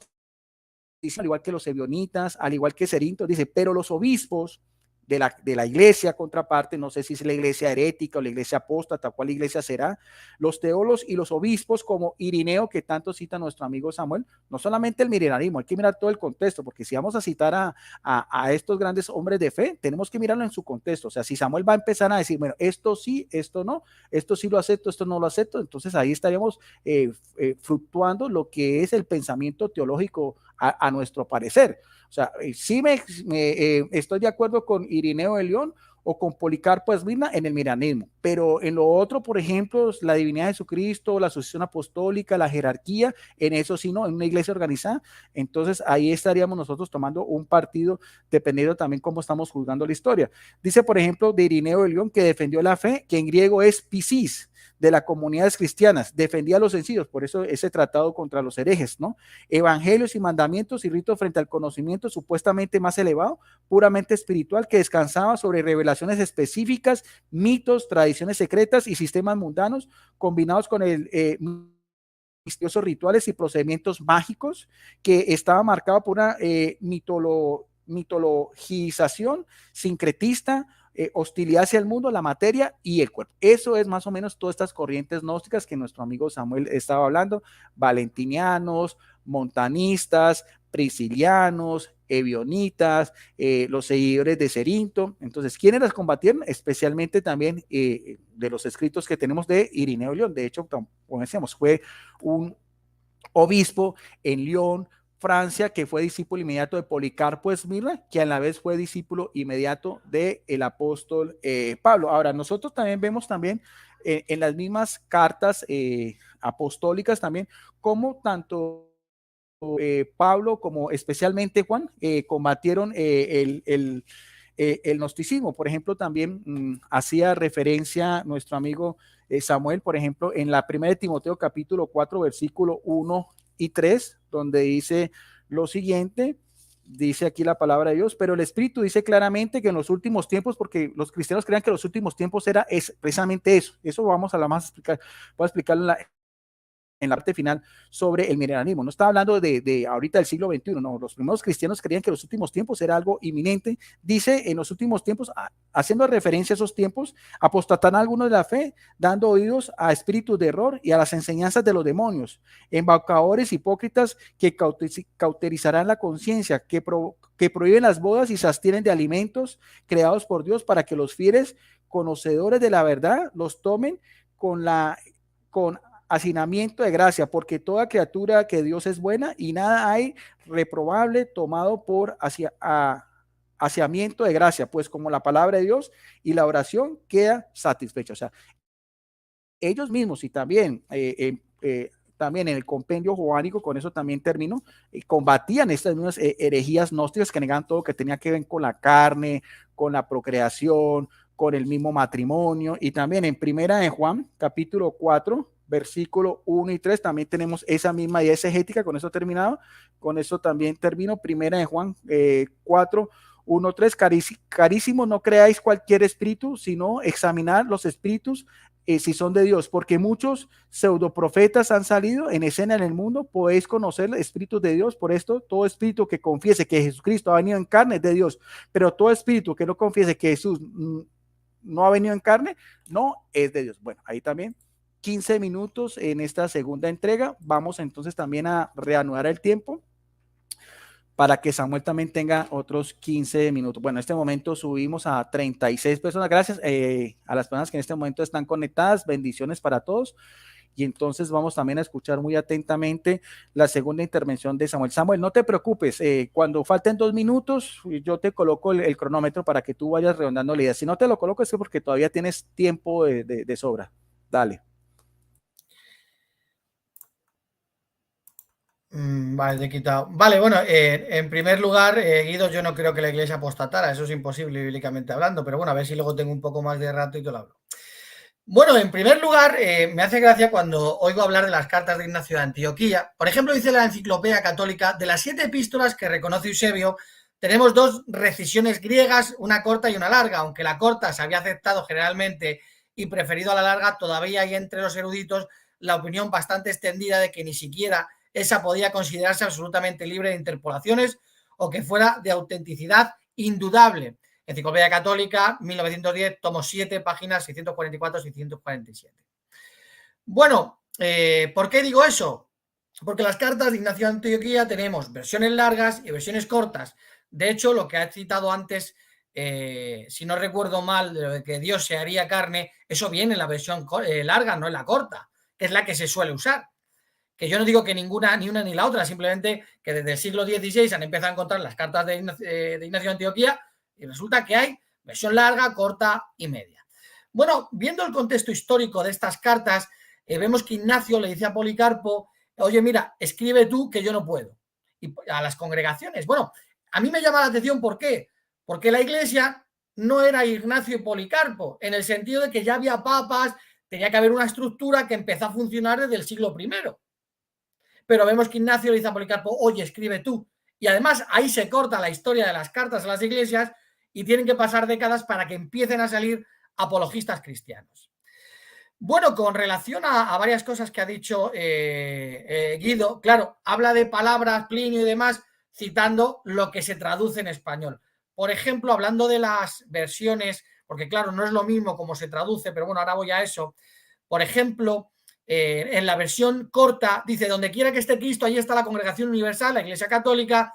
Esto es la versión corta, pero si vamos a la versión larga, dice, donde quiera que aparezca el obispo, que allí esté la multitud del pueblo, así como donde está Cristo, ahí está la hueste celestial. Estas son las cartas de Ignacio de Antioquía. ¿Qué vemos? Que el católico no nos cuenta que hay varias versiones o por ignorancia o porque simplemente cogen lo que les da la gana de una carta o de la otra.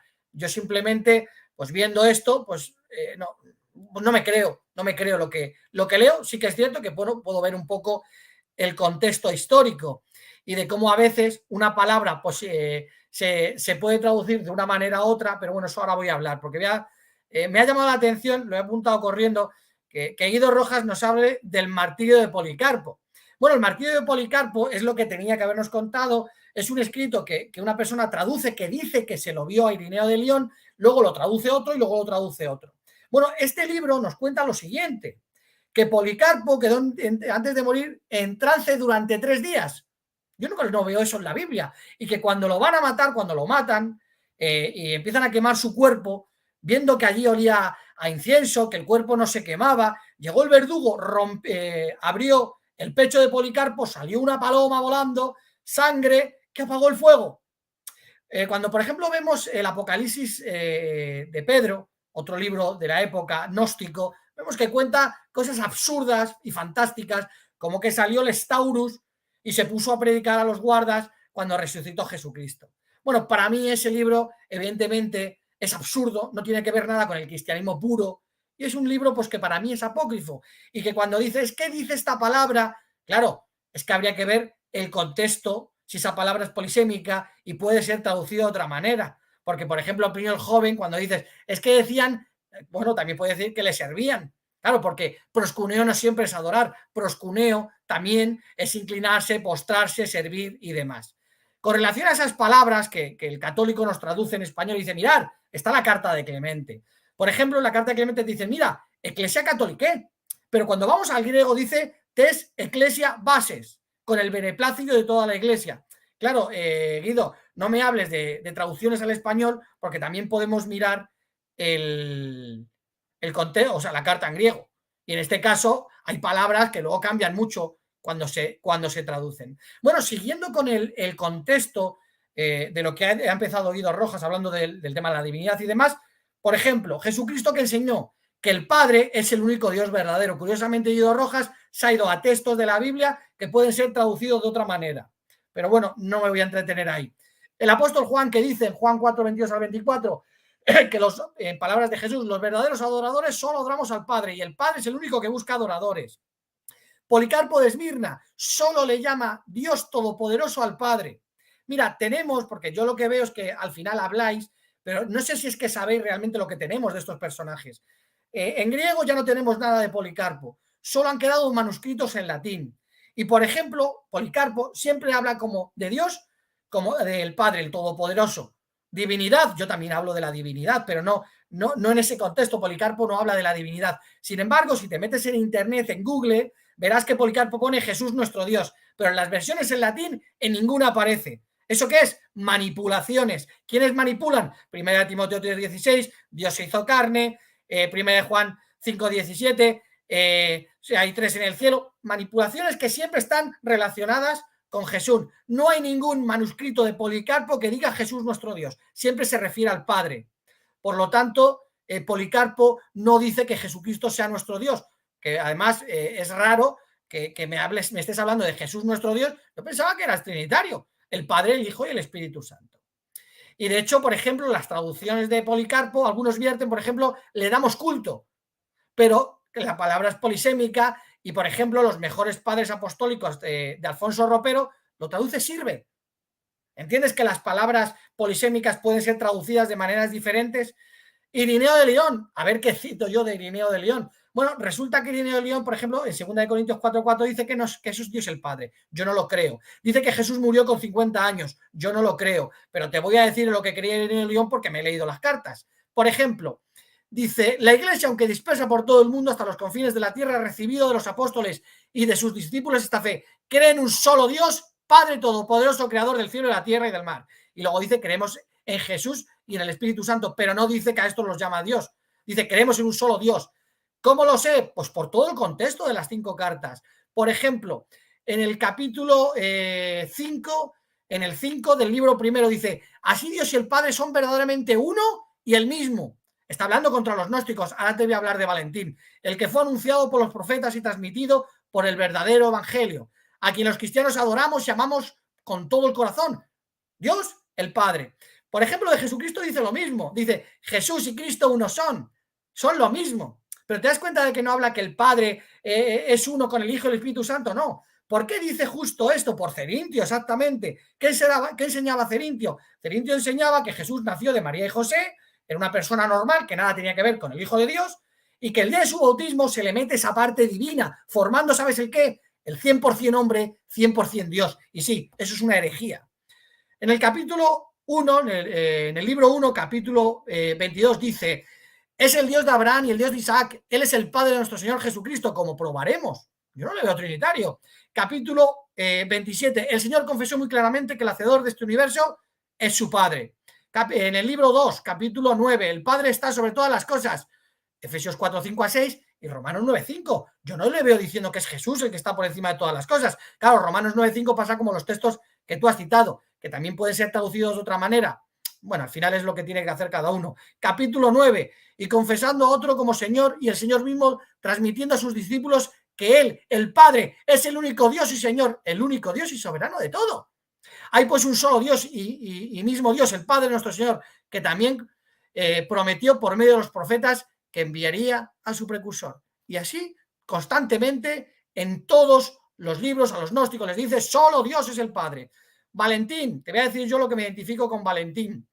Dice, por ejemplo, de Valentín, y ahora seguiré hablando, dice, veamos ahora las opiniones contradictorias de estos herejes. Valentinus, que adaptó los principios de la herejía llamada gnóstica, el carácter peculiar de su propia escuela, enseñó lo siguiente, sostenía que hay una cierta diad, o sea, un ser doble, que es inseparable. Ahora seguiré, porque en ese mismo capítulo dice, también hemos probado por las escrituras que a ningún otro se le llama Dios, excepto al Padre y al Hijo y a aquellos a que recibió, o sea, a la Iglesia. Pero no dice del Espíritu Santo. Y te está diciendo que se puede llamar Dios a otros, pero que el único Dios es el Padre. Bueno, vamos a hablar de Valentín y voy a ver lo que me identifico con él. Bueno, Marcelo de Ancira, en el Concilio de Nicea, dice lo siguiente.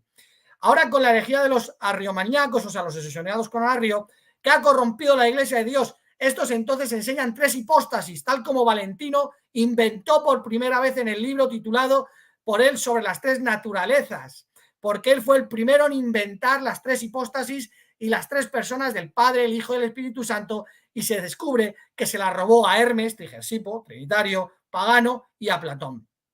Bueno, dice la enciclopedia católica sobre Marcelo, dice, Marcelo fue acusado de sostener que la trinidad de personas en la divinidad no era más que una dispensación transitoria que tiene un carácter no permanente, pronto es uno, pronto... Dice, según los fragmentos sobrevivientes, Dios era originalmente un solo ser, decía Marcelo. Por lo tanto, vemos que el valentinismo es el que empezó a meter el tema de la Trinidad. Por ejemplo, dice Valentín, el Padre, es decir, la raíz del todo, el inefable que mora en la monada, habita en la diada y poseyó todo que moraba en él. Para Valentín, el Padre mora en la monada, en la unidad, de acuerdo con la enseñanza de Pitágoras. Y dice que esta monada lo que hizo fue engendrar la diada a un ser doble que era realmente el mismo Dios, y de ahí vienen esas doctrinas. Esto también nos lo enseña Hipólito de Roma. Dice que llamaron a la primera cosa en existir la monada que engendró a la diada. El tratado tripartito, que cierra el Códice Primero cuando se encontraron los manuscritos a mitad del siglo pasado, dice, presenta un tratamiento arcaico de la concepción trinitaria, Padre, Hijo, Madre, Espíritu, porque era como lo ilustraban, ilustrado por el beso permanente entre ellos. Es el primer documento cristiano que revela una doctrina sobre el Dios uno y trino, cuya naturaleza es una y distinta. Recoge también la procesión interior eterna de las personas divinas, el Padre, el Hijo, son de la misma sustancia. No, yo no me identifico con Valentín el gnóstico. Te tienes que identificar tú. Yo no, porque yo no soy trinitario. Bueno, y tenemos a Ireneo de León diciendo todo el rato que no, Valentín, que Dios el Padre es el único Dios. Yo no puedo ser valentiniano. Por ejemplo, muchos dicen, no, es que Tertuliano enseñó la Trinidad. Bueno, él enseñaba que Jesucristo había sido creado. Por ejemplo, le dice en la carta a Mógenes que solo estaba el Padre. Y en la carta contra Parsia, por ejemplo, dice, deben ser necesariamente dos seres diferentes. Dice, escuchemos a la sabiduría misma, constituida en el carácter de la segunda persona. El Señor me creó primero como principio de sus caminos. El Padre no es lo mismo que el Hijo, ya que difieren el uno en el otro en el modo de su ser.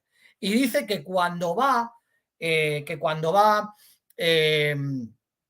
sea, siempre estaba hablando Tertuliano de que Jesucristo era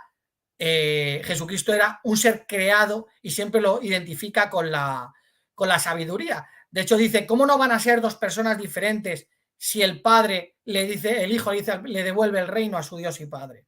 Bueno, el contexto, aunque es verdad que él creía en un tipo de Trinidad en la que estaba Dios el Padre solo, que crea un ser que también llega a ser todopoderoso, y luego nos habla del Espíritu Santo, que no lo menciona como si fuera una tercera persona, aunque es verdad que en los escritos pone tercera persona, pero luego dice que el Espíritu Santo es el cuerpo espiritual de Cristo. Yo no creo en lo que decía Tertuliano, no tengo por qué creer en todo lo que dicen, porque estas personas empezaron a desarrollar ideas diferentes. Y lo que yo digo es que eso llevó a que poco a poco se fueran apartando de la verdadera enseñanza. Empezaron a enseñar cosas diferentes y no estaba la iglesia para decir, no, esto no es así. Esto está más relacionado con lo que yo digo. Bueno, en el capítulo 17 de su carta contra Prasias dice, mientras tanto, sea esta mi respuesta inmediata al argumento que aducen del Apocalipsis de Juan. Tertuliano citaba a Juan, pero no sé para qué lo cita, porque resulta que hasta que no llegara Damaso I no sabemos que el libro de la verdad. Dice, yo soy el Señor que es el que era y el que ha de venir, el Todopoderoso. Y de todos los demás pasajes que en su opinión hacen que la designación de Dios Todopoderoso sea inadecuada para el Hijo, como si en verdad el que ha de venir no fuera todopoderoso, mientras que incluso el Hijo del Todopoderoso es tan todopoderoso como el Hijo de Dios. ¿Qué está diciéndole a la gente? Bueno, yo sé que no queréis que se le aplique el alfa y el omega, pero es que yo lo creo. Claro, ¿por qué le decía eso a las personas de aquella época? ¿No eran todos trinitarios? ¿Por qué le decía, no queréis? Porque claro, los únicos que decimos que el alfa y la omega no es Jesús somos los testigos. Entonces me llama la atención eso, ¿no? Y bueno, luego él dice, bueno, pues para no molestar, lo que voy a hacer es cuando me dirija al Padre, me dirigiré como Dios. Y cuando me dirija a Jesús, me dirigiré como el Señor. Pero que sepáis, dice Tertuliano, que cuando vosotros argumentáis que solo hay un Dios y demás, bueno, es que estáis usando textos que realmente dice con relación a dioses paganos. Claro, Tertuliano estaba desarrollando su propia tesis, ¿no? Justino Mártir, por ejemplo, habla del Dios ingénito y usa la palabra griega agéneton, que significa no engendrado, sin nacimiento, sin origen. Y por ejemplo, cuando habla de Jesucristo, usa la palabra géneton, y de la creación usa la palabra géneton, que tiene un origen. Por lo tanto, Justino Mártir, ¿qué enseñaba? Pues lógicamente que el Hijo había sido creado, y eso lo enseñaban. Que los gnósticos eran los que enseñaban que había un tipo de engendramiento desde el pensamiento, bueno, que Valentín no, pero la mayoría de los gnósticos, bueno, yo creo que ya he terminado, ¿no? Puedes dejarlo para la Vale. última parte, que son 10 minutos. Bueno, gracias. Seguimos más o menos un promedio de 38 personas nos están acompañando. Están el chat muy activo. Bendiciones para todos. No olviden siempre con respeto y educación este compartir que estamos teniendo con el señor apologista Samuel Fernández, que está en Madrid, España. Tenemos casi 6 horas de diferencia. Bueno, entonces gracias también por haber sacado el tiempo, porque él viene de su reunión y entonces es un poquitico tarde, pero ha querido tener este espacio para hacer este diálogo. Bueno, empiezo entonces estos 10 minutos de conclusión desde ahora. Bueno, yo quiero dar primero una idea general para después hablar un poquitico con lo que dijo Samuel, porque ese tema del milenarismo yo también ya lo debatí anteriormente. Bueno, la idea mía claro, de la Iglesia Católica y también como vemos nosotros los textos, eso ya la exégesis, la interpretación, es lo mismo, vuelvo a repetir, tanto los apóstoles, Pedro, Pablo y Juan en sus epístolas hablaban de Jesucristo, creemos que esos textos hacen referencia también a la divinidad de nuestro Señor y también di también el paralelismo con dos de sus grandes discípulos, Ignacio de Antioquía y Policarpo. Pues mira, yo tengo acá, por ejemplo, estas obras, se llama Historia de la Iglesia Primitiva desde el siglo I hasta la muerte de Constantino, la editorial CLIE, de uno de los historiadores del momento de gran connotación que es Alfonso Ropero, al igual que Historia de la Iglesia, del Cristianismo, Historia de la Literatura Cristiana Antigua, de Justo L. González, y yo no, aquí no veo en lo de Policarpo Esmirna, que aquí no lo dice, no sé de cuál versión lo habrá sacado Samuel, de que cuando murió salió una paloma. Lo que sí dice es que sí hubo un olor y en fin, y que su sangre apagó la hoguera, pero bueno, es que qué raro tendría eso si nosotros también vemos cosas asombrosas que ocurrieron tanto en el Antiguo como en el Nuevo Testamento, pero que salió una paloma, bueno, eso sí no aparece en estos escritos, o sea, en estas obras que tengo allá. De pronto la obra que tenga Samuel sí era eso. Ahora, pero eso no quita también de que fueron grandes hombres de Dios y que murieron por la fe de que ellos pues profesaban. Vuelvo a repetir lo mismo, también nuestro amigo Samuel nos dio también, o estuvo también de acuerdo con lo que era Cerinto y los ebionitas, pero aparte de eso también él tiene que reconocer que ellos la divinidad de Jesucristo y que la contraparte, en este caso la iglesia mayoritaria, defendía la creencia que, como dije inicialmente, no solamente por eso, sino también por los primeros credos de fe, y después por los primeros signos y después en los primeros concilios, aunque es un poquitico posterior, creemos que es esa misma secuencia. Di como referencia también la carta de Plinio, el joven también, donde habla de que morían haciendo alabanzas y himnos de adoración a Jesucristo. De hecho, inclusive que los testigos de Jehová dicen que eso no es así, que no hay forma de demostrar de que la alabanza sea a Jesucristo, sino solo al Padre. Aquí le demuestro que esos primeros cristianos morían alabando a Jesucristo como si fuera Dios, no al Padre por Jesucristo, no, sino a la persona de Jesucristo, como lo vimos de la carta de Plinio el joven. Otra característica de los cristianos del siglo I es que ya no eran testigos de Jehová. Eso es del Antiguo Testamento. Nuestros amigos testigos de Jehová lo retomaron después con su segundo presidente en un texto del Antiguo Testamento haciendo alusión al pueblo judío. Lo que nosotros vemos es que ellos fueron testigos de Jesucristo y por eso se llamaban cristianos, no se llamaban testigos de Jehová. Lo vemos también en Hechos de los Apóstoles capítulo 1, versículo 8 en esta Biblia nácar columna, donde dice, pero recibirán el poder del Espíritu Santo que vendrá sobre vosotros, seréis mis testigos, o sea, testigo griego, mártir, o sea, hasta la muerte, como decía también Tertuliano, la sangre de los mártires es semilla para nuevos cristianos, en Jerusalén, aquí está la catolicidad, ser testigos de Jesucristo, ¿en dónde? En Jerusalén, en toda Judea, en Samaria y hasta los extremos de la tierra, inclusive también en el libro del Apocalipsis, escrito hacia finales del siglo I también, donde estaban pues haciendo alusión a las persecuciones que ya habían los primeros cristianos, tanto en la época de Nerón como del emperador, bueno, se me fue Trajano y Diocleciano, bueno, se me fue.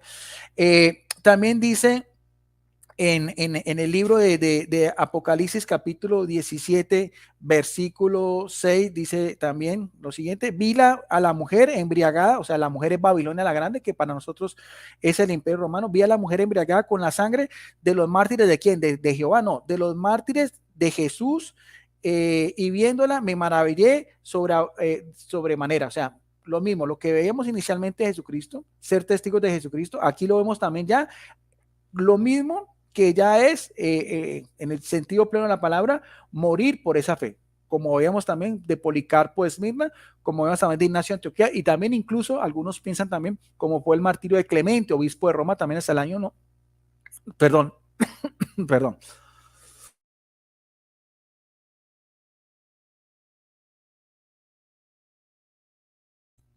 Hacia el año 97 también, donde dice que también fue en el mar, pues, se le colocó un ancla y fue arrojado al mar, murió ahogado. Eso también son de los primeros discípulos inmediatos también de los apóstoles. El mismo término de cristianos se empezó a utilizar en Hechos 11:26 en Antioquía, en Siria, a todos los que eran seguidores de Jesucristo. Y el término cristiano es ungido. No es de pronto como hacen nuestros amigos testigos de Jehová una diferencia, que unos ungidos, otros menos ungidos o no son ungidos. No, el término cristiano es ungido en el sentido pleno de la palabra. ¿Ve? Así se identificaban estos cristianos, no solamente eso, sino también ver también de que no eran ni testigos de Jehová, ni mucho menos también, no solamente como lo vemos también en estas escritos neotestamentarios, sino también en lo que es otro testimonio también, perdón, de Suetonio, otro también de los escritores profanos de ese tiempo. Suetonio, durante el reinado de Domiciano, este era el que decía también Domiciano, en el cual también dice la tradición que fue puesto en una caldera de aceite hirviendo Juan y después fue desterrado a la isla de Pasmo. Entre los años 85 y 97 después de Cristo, ejerció las funciones de tributo durante el de Trajano también, de 98 al 118, ad Epístolis de Adriano, entre el 117. Estamos hablando de un cronista, cargo en el que fue privado por su mala conducta, pero en la vida de los 12 apóstoles, de los 12 Césares, Claudio 25, se refiere a la medida que tomó este emperador Claudio sobre los seguidores de Jesucristo, encaminados a expulsarlos de Roma, a unos judíos que causaban tumultos a causa de un tal Cresto. Esta referencia en griego es judeos impulsore Crestos asidum tumultanes Roma expulit. Algunos piensan que este Cresto es una deformación del título de Cristo, como que se identifican a los primeros cristianos y como aparece también en Hechos capítulo 23, versículo 11. O sea que demuestro también ya desde dos fuentes también profanas cómo los primeros cristianos hacían alabanzas, himnos de honor a Cristo, solamente a Él, por Él era que morían, no morían por Jehová, siguiendo también lo que estamos hablando de Hechos 1.8 y también de Apocalipsis 17.6, se les da el título de cristianos, como en Antioquía, en Siria, todos eran cristianos, el término cristiano viene de Cristo, que es el ungido. O sea, no es que uno sean solamente los ungidos, se les puede llamar de esa manera. No, cristiano es todo el que sigue a Jesucristo. No hay ni de primera, ni de segunda, ni de tercera categoría. No, todo el que sigue a Jesucristo tiene ese derecho también de llamar a Dios, como dice en la carta de los Gálatas, ya no Jehová, sino Abba, porque el Espíritu clama Abba, Padre. O sea, eso es un derecho de todos. Nuestros amigos testigos de Jehová dicen, no, solamente los ungidos pueden llamar a Jehová Padre. Bueno, eso es muy respetable. Lo otro ya, pues lo del milenarismo, pues sí, es también, pero lo que decía nuestro amigo Samuel, pero no era una creencia de todos los escritos apostólicos. O sea, Clemente Romano no habló sobre el milenarismo, no citó tampoco en cuál carta de Ignacio de Antioquía también creía sobre el milenarismo, también no citó la Didache, o sea, que de pronto Papías o Irineo no tenían esa versión, no quiere decir que haya sido unánime el milenarismo, incluso siglos después, ya en tiempos de Agustín, en esa misma línea, ya los que eran milenaristas, porque no era todo el consenso general, dijeron, no, eso es simbólico, se le dio otra interpretación, que es la que sigue la Iglesia Católica, somos antimilenaristas, o sea, pero eso también viene también en ese transcurrir histórico, también en el siglo III, también con Orígenes de Alejandría y en el siglo IV con Agustín. O sea, si vamos a hablar de patrística y patrología, el término también como tal no es pues un consenso general. Hay que tener en cuenta también de que los cristianos pensaban que el regreso de Jesús era inminente, algo que no sucedió. O sea, inclusive nosotros también vemos también en la carta de Pablo en 1 Tesalonicenses capítulo 4 versículo 3 en adelante, no queremos, hermanos, que ignoréis lo tocante a la suerte de los que durmieron, para que no os afligéis como los demás que carecen de esperanza. Pues si creemos que Jesús murió y resucitó, así también Dios por Jesús tomará consigo a las que se durmieron en él. Esto os decimos como palabra del Señor, que nosotros los vivos, los que quedemos para la venida del Señor, o sea, la parucía, nótese bien, no nos anticiparemos a los que durmieron. Pues el mismo Señor, a la orden, a la voz del arcángel, al sonido de la trompeta de Dios, descenderá del cielo y los muertos en Cristo resucitarán primero. Después nosotros, eso es lo que creía Pablo, los vivos, los que quedemos junto con ellos, seremos arrebatados en las nubes y al encuentro del Señor en los aires. O sea que también ahí le demuestro a nuestro amigo Samuel que también aún en un escrito canónico como esa epístola del apóstol Pablo, ellos también tenían libertad y también, de hecho, inclusive al final del Apocalipsis dice, Maranata, ven Señor. O sea, creían también hacia mediados del siglo II que la venida de Jesucristo era inminente. Por eso esa idea del milenarismo, que después fue desapareciendo y tomó más auge la versión antimilenarista, que es con Agustín de Hipona. Bueno, ahí también se me fueron 10 minutos de conclusión final, y entonces vamos a reanudar el tiempo también para que Samuel tenga sus últimos 10 minutos de conclusión general, como él lo desee tomar. Bueno, Samuel, lo mismo, voy a apagar mi micrófono, te pongo el cronómetro y faltando 2 minutos también te lo vuelvo a colocar en pantalla para que vayas terminando la idea. Venga. Martillo de Policarpo, 16:1. Entonces los hombres sin ley, al ver que su cuerpo no podía ser consumido con el fuego, ordenaron a un verdugo que se le acercara a él y lo apuñalara con su daga. Y cuando hubo hecho esto, salió una paloma. Quedaba igual, ¿no? Pero bueno, era una cuestión de ya simplemente, porque has dicho que no viene, pues sí, yo en la versión que tengo sí, de hecho la he introducido en el segundo libro que tengo, porque lo estoy haciendo un poquito más grande. Bueno, al final de lo que se trataba, Guido, en este debate era de, porque de hecho el título iba a ser si en el siglo II eran católicos, aunque bueno, daba igual el título, era de si la iglesia estaba fundada, formada, evidentemente tenía que haber unas doctrinas. Y dices tú que Clemente, sí, Clemente también era milenarista porque dice que los mansos heredaban la tierra. Con relación a Policarpo, dices que no hablaba del milenarismo. Hombre, Policarpo sí hablaba del milenarismo, lo dice la Enciclopedia Católica. De hecho, por ejemplo, había un obispo, Petrovio, en el siglo II, que escribió un comentario sobre el Apocalipsis. Y ahora resulta que ese comentario lo traduce Jerónimo. Y Jerónimo, en su prólogo, dice: he quitado todo lo del milenio. Claro, en el siglo IV empezaron ¿a qué? Pues sobre todo la mala hierba empezó a quitar las enseñanzas saludables de la Biblia. De hecho, Jerónimo dice, en uno de sus escritos, dice: mira, los escritos de Papias y Policarpo no he querido ni traducirlos. ¿Por qué? Porque eran mileniaristas. Y evidentemente todos en el siglo II, sobre todo los más importantes, eran mileniaristas. Bueno, lo que sí le tenemos que reconocer a la Iglesia Católica, y esto es irrefutable, es que han tenido una lista de máximos pontífices desde tiempos antiguos hasta la actualidad, de manera interrumpida. Por ejemplo, antes de Cristo, los máximos pontífices de Roma eran los sacerdotes paganos, que eran los máximos responsables de la religión pagana en Roma. Cuando Julio César vence a Pompeyo, se queda todos los títulos, entre ellos el máximo pontífice, que era el máximo responsable de la religión pagana. Todos los emperadores, hasta Constantino, Teodosio I, eran máximos pontífices. Pero Cipriano dice: mira, yo este título ya no lo quiero, cuando ya habían pasado a una parte del cristianismo, y dice que pasa a un sacerdote, en este caso Damaso I, hasta la actualidad. ¿Qué nos dijo Jesús? Que la mala hierba sería plantada por Satanás. ¿Satanás qué le daría? El poder del mundo. ¿Y qué vemos? Que Roma cambió de pagana a un tipo de cristianismo.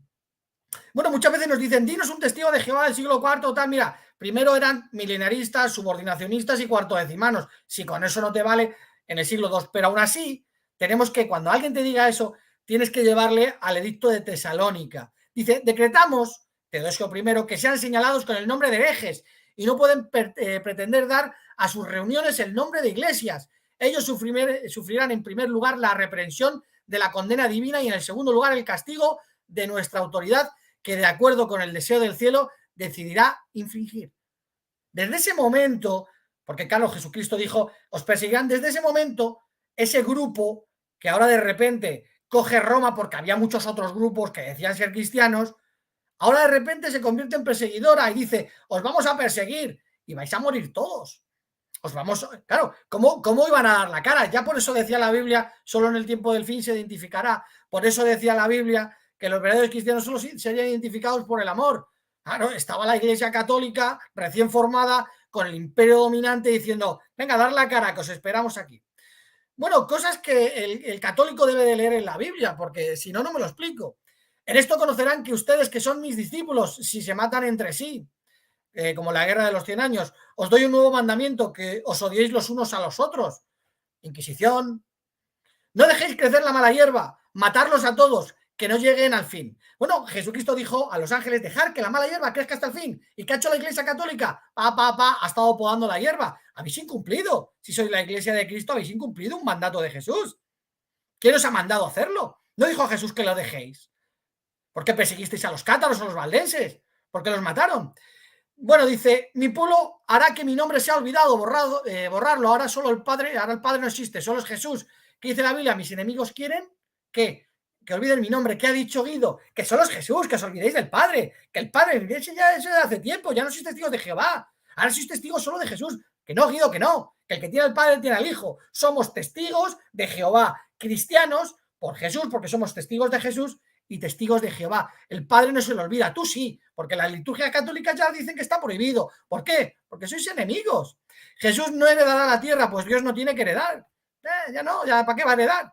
Jesucristo dice que será el heredero, que reinará sobre la tierra, pero que ya no, que eso lo creyeron solo en el siglo II, pero que luego ya en el siglo IV, cuando empezaron a tomar decisiones, sobre todo con el imperio dominante, pues ya decidieron que el milenio, no, pues ya está. Que todos eran mileniaristas, todos esos apologistas, que no me has contestado lo que te he pedido. ¿De parte de quién te hubieras puesto tú? Yo, de esos que dices tú que ven, eran 4, que eran todos. Pero tú te hubieras puesto de parte de los gnósticos, Guido. Porque para nosotros hay un solo Dios, Jesús, el Espíritu Santo y uno no sé quién, porque el Padre lo olvidamos. Porque ahora Jesucristo es Dios, ya no es la Trinidad. Guido solo defiende a Jesús, no habla del Padre, el Padre yo no sé ni quién es. Y eso que es un solo ser, que sería, que no se le puede separar. Pues ahora solo es Jesús, olvidémonos del Padre. Por eso que han hecho liturgias fuera del nombre de Dios, los trinitarios de la Reina Valera que han hecho, han quitado el nombre de Dios. Bueno, al final ya vendrá lo que tiene que venir. Os perseguirán y os matarán por mi nombre, pero solo 200 años al final me inclinaré ante Satanás y seremos nosotros los que persiguemos y matemos. Eso es lo que parece que decía la Biblia para el catolicismo. Porque para mí siempre ha habido cristianos verdaderos, pero evidentemente esos que cogen el poder del mundo de las manos de Satanás, para mí no son los cristianos verdaderos, no es la iglesia, si la iglesia se empieza a deformar, si solo con Calisto te he demostrado que Calisto abrió otra iglesia, según Hipólito de Roma. Bueno, cuando empezamos a leer en el siglo II dice que los cristianos primitivos no iban a la guerra, lo cuenta Tertuliano, Justino y Lactancio, dicen que se negaban a ir a ello.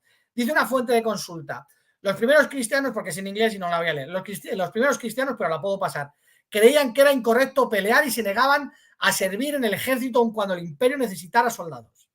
Pero el Papa Urbano II que dijo, vamos a la guerra, que Dios lo manda. Y encima 2 años de perdón gratis. Me gustaría saber quién os lo mandó, porque Jesús dijo, os doy un nuevo mandamiento, que os améis los unos a los otros. Ir a la guerra, a matar, pues no es lo suyo, ¿no? Por ejemplo, por hablar del contexto histórico, Orígenes que dijo que los cristianos, ni los profetas ni nadie celebraran cumpleaños, que yo no estoy de acuerdo en todo lo que dicen, pero cuando veo el contexto histórico digo, aquí falta algo, el ADN católico no existe, no he visto que se uniera al cristianismo del segundo siglo y dijera, venga, vamos a matar a los gnósticos, que verán mala hierba, ¿por qué no lo fuisteis a matar? Claro, no teníais el poder de Roma, evidentemente. Dice que, por ejemplo, Tertuliano, que se sorprendió de que unos cristianos a los que tiene que censurar, dice que estaban celebrando el solsticio del 25 de diciembre, el Saturno de enero y demás. Y dice Tertuliano que le sorprende que se regalaban regalos. Claro, ahora dices, Tertuliano, pues espérate que en el siglo IV, por Roma, evidentemente, empiezan a celebrar el día 25 de diciembre, el día del nacimiento de Cristo, que es también el dios sol romano, y empiezan a darse regalos y demás. Claro, no es lo mismo el siglo II que el siglo IV. ¿Por qué? Por el tema de la apostasía. Clemente de Alejandría dice que se sorprendía porque algunos gnósticos empezaban a celebrar en mayo el nacimiento de Jesús y no le veo a Clemente decir, oye, que es el 25 de diciembre. Por ejemplo, Tertuliano y Minucio Félix en el siglo III dicen que no comían sangre de animal ni humana. Y hay un concilio en el 692 dice que nos abstenemos de sangre. Yo me pregunto, porque por lo menos aquí en España, yo no hablo de las transfusiones, ¿coméis carne con sangre?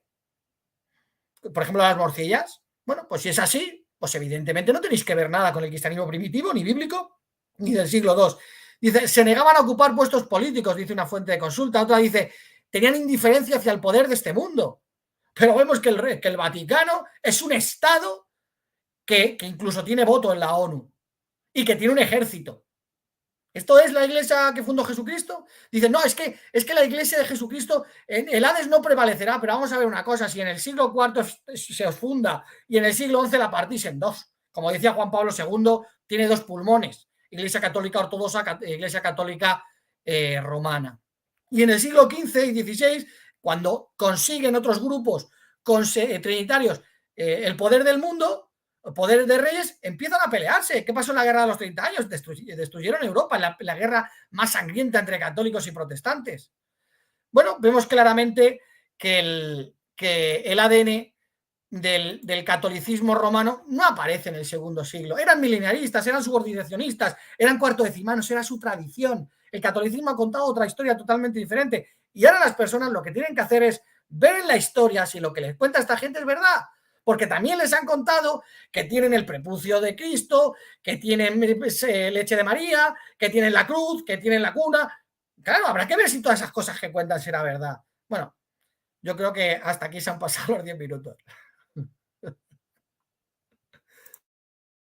Bueno, listo. Entonces, con esa última intervención de nuestro amigo Samuel Hernández, terminamos este debate, 1 hora 40 minutos. Creo que fue muy interesante, pues cada quien sacará sus propias conclusiones. Gracias a las personas que estuvieron acá conectadas, como Mensajero, Francisco Rodríguez Rosario, Nube Rojas, el lector, Cinema TV 507. Aquí hay alguien, Samuel, testigo de Jehová, defiende tu fe, te está saludando.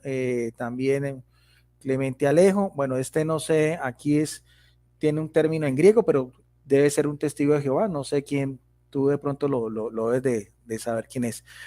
Clemente Alejo, Frank Isabel, la señorita Rosa Araujo también, bueno, son las personas, Noé Nathaniel Orellana, Leonardo Sánchez, bueno, son todas las personas Freddy Flores, que estuvieron en el chat y que le damos un saludito rápido, Freddy, para Eclipse de Luna también, está diciendo Tomás Tubac, bueno, Frankie Isabel, Aide Enríquez y demás, a todos ellos muchas gracias por haber, Alejandro Salinas y los otros. Bueno, no olviden, como siempre es un video público, si Samuel lo quiere también compartir en su red, en su Facebook y demás, ahí tiene todo su derecho. Bueno, para finalizar, Samuel, tienes también 1 o 2 minutos para despedirte. Si quieres también dar también tus redes sociales o tu canal en YouTube, también para que las personas que te quieran seguir, tus estudios que también haces de historia, bien puedas. Adelante, Samuel. Bueno, en primer lugar, agradecer a Guido Rojas que nos deje siempre su espacio para hablar. No es nada personal, yo soy, no sé si se me escucha. Sí, te estamos escuchando, Samuel. Bueno, no es nada personal, a veces hablo alto, a veces, pero que no es nada personal. Yo no tengo nada contra Guido Rojas, lo aprecio mucho como persona, simplemente, bueno, tenemos creencias diferentes y es como hablaría con un amigo, o sea, no es nada personal si a lo mejor soy más enérgico hablando, simplemente es una cuestión de mi carácter. Y al final todo lo que hagamos siempre está relacionado con la adoración a Dios y siempre todo por su soberanía, no por nosotros mismos. Aquí nadie es más inteligente que nadie, ni es nadie más listo que nadie. Bueno, saludar a todos mis hermanos, apologistas, Javi, Franklin, José y Ángelo, todos en general, que siempre pues están ahí apoyándome y ayudándome en todos mis estudios. Y bueno, pues ya está, agradecerle a todas las personas que nos han seguido, que cada uno saque sus conclusiones, que al final ni Guido, ni yo, ni nadie es juez sobre nadie, que será Dios el que juzgue y ya está. Y tenemos que seguir nuestro camino y cada uno, pues bueno, defiende lo que cree. El propio Goliat defendió a su Dios, acabó mal. Bueno, pues nosotros defendemos al nuestro y ya veremos el resultado al final de los días. Así que, pues nada, ha sido un placer, Guido. ¿No quieres anunciar tu canal, Samuel? Bueno, mi canal es C27. Ahí me gusta hacer vídeos de historia, hablando un poco de la Biblia. Y ya está. Pues ahí lo pueden ver en mi canal los vídeos que tengo y ya está. Samuel, disculpa, me comentaba la otra vez que estabas escribiendo un libro. ¿Quieres Yo tengo dos libros escritos, uno que es historia arqueológica. Además, me llama la atención, y te quería haber hablado el otro día, pero se me olvidó, que dices que solo hay historia arqueológica a partir del rey David, cuando de Abraham también hay historia arqueológica. Y bueno, el segundo libro es Cristianismo primitivo de los 4 primeros siglos, pero estoy introduciéndole, va a haber una reedición, estoy metiéndole un poco más de historia, un poco más de los padres de la iglesia. Sí.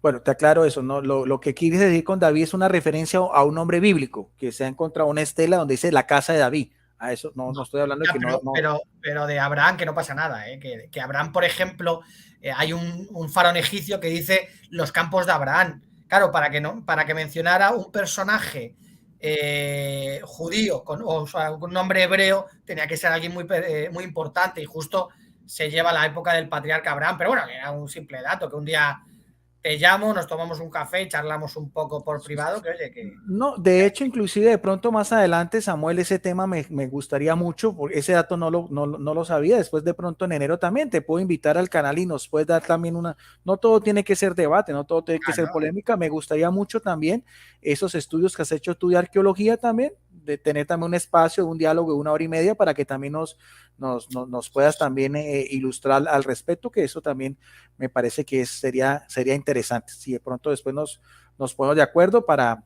también que también nos amplíes un poco ese panorama también de todas estas excavaciones arqueológicas y pruebas que también tienen que ver con el maravilloso mundo de la Biblia, especialmente pues en el Antiguo Testamento, que también sería de gran utilidad culturalmente para todos nosotros. Bueno, gracias. Entonces también llegó Freddy Flores, Leonardo Sánchez, las últimas personas como mensajero, Fidel Núñez Ramírez, y aquí también llegó un amigo mío, que es el pastor Luis Enrique Polo, un pastor unicitario también de Colombia, con el cual hemos tenido también muchos diálogos. Yo también me despido, también le agradezco a Samuel. Sí, entiendo que esa es su forma de ser, es su forma también de debatir. No me sentí en ningún momento ofendido ni nada, simplemente como lo decíamos, estamos simplemente intercambiando nuestros puntos de vista bíblicos y teológicos. Ese es un placer, es una persona muy culta, muy educada, al igual que todos los señores apologistas testigos. Vamos a ver el otro sábado también, ya que tú decías, creo que voy a reunirme aquí con